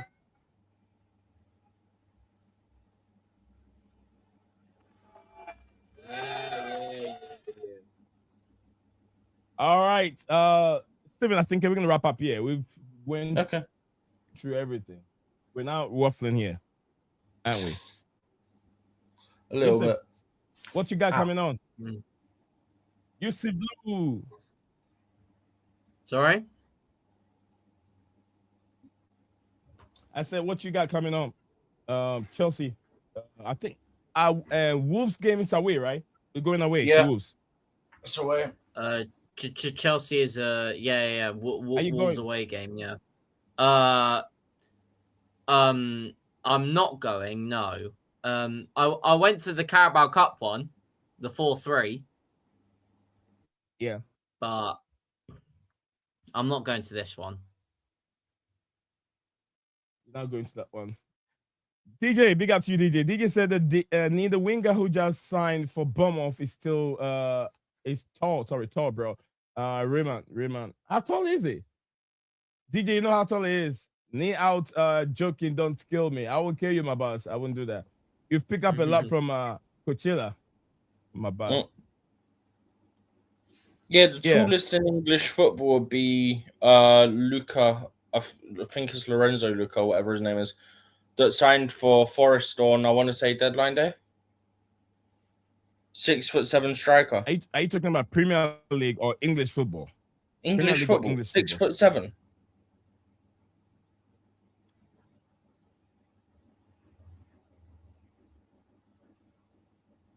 Look, I'm also having another one here saying the Blackburn recent rating recorded a 6.9 rating against Coventry. Rating. Oh, rating. Sorry. Yeah, rating. I'm not talking about. I'm talking about height. Championship season with an average rating around. Okay, not rating. I'm talking about ratings height. and ratings and ratings and ratings. Do you see now? It's not height. Yeah.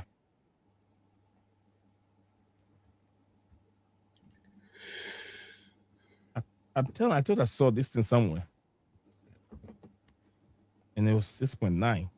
Whilst you do that, we've got 10 people watching on YouTube, 7 people on X, aka Twitter. If there is anyone that's new, then don't forget to subscribe. And even if you're not new, hit the like. Ideally, we want subscribe if you like Steven. Huh? Subscribe if you like Steven. And turn bell notifications. Don't put a thumb down. Put a thumb down if you don't like me. Don't like that. If you like Steven, give me a thumb up. If you don't like you, Steve, and you like him, just put your thumb in the middle like this. And turn the bell notifications on as well. Yeah. Make sure you don't mistakenly unsubscribe. So you're trying to hit 25K. We're getting there. Knee out. DJ, what you got going on, DJ? Oh man, I was just furious on that last game, Steven. I did not want. I know, Steven. Can you imagine? Steven and I were fighting on Discord. We were fighting back and front. I saw. And a good thing we did not do a video. Yeah. I was like, I don't agree. It's like I don't know. I don't know how to explain it. I was just so upset and sick of that performance. But Steven was trying to tell me it's okay. It's okay. We managed the game very well. It's okay. We did that. We did the right approach. I said, no, hell no. No, we did the right approach and we lost the game. So I was like, man, I don't want to talk about this. I don't want to talk about it. But anyway, it's one of those things. But yeah, thank you guys. So thank you very, very much for joining us on the show today. DJ, as usual, tell your brother Dan I said hi. And hopefully we'll talk some other time. Yusuf, thank you very much for coming on. What you got going on today? Today, I think I'm going gym today. Going gym? Yeah, I'll have to check with my mate that I usually go with. What are you working on? What really are you working on when you go to the gym? What are you working on? More like cardio. I need to lose a bit of weight and these. You want to build some muscle? No. It's two different things because you don't have weight to lose. So that's a wrong perception there. The reason for going there to lose weight is not the right thing because you don't have enough mass to lose. You need to gain. To build that muscles, you need extra protein. How much meat do you eat in a day? Because going to work out and without eating enough protein, it's not going to help you gain those muscles you're looking for. You have to remember, muscles waste more than fat. So if you don't have fat over there to lose, you need to gain. So you need to eat a lot of fish and meat during your meals. If you want to gain more muscles, you need to eat a lot of meat and fish when you're eating. At least let's say if your diet, let's say you need 70 more of protein with your fish and meat, red meat and fish, and a little bit of carbohydrate, which is maybe potatoes or rice or whatever you have going with your meal if you want to gain muscle. So please, losing weight is not, and it shouldn't be part of your working thing, your workout routine. It shouldn't be part of it. You have to gain it. So are you benching? Oh yeah. How much you bench? And what's the weight? Wait. What was it last time? I think I ended on close to 50? Around there. I think 45, Can you 50? lift 50? 45, Around there? 50? How many Yeah. times do you bench? How many times do you go up and down? You have to have a routine. Max, 5? I think I did 6 reps. Keep it at 5. Keep it at 5 and go 5 times. Keep it at 5. Go up and down 5. 5. 1, 2, 3, 4, 5. 5 sets. If you're building the chest. And how are you building the chest? Do you want a line on the chest? Then keep it closer. If you want the chest to just be broader, keep it wider. If you want the chest to be closer, you go closer like that. If you want to have the chest broader, then you widen your arms. It's 2 ways. So chest, and then maybe the curl dumbbells for the muscles to come up. Yeah. So you have to start from there. 2 the dumbbells and then the bench press. Give yourself 5 sets each.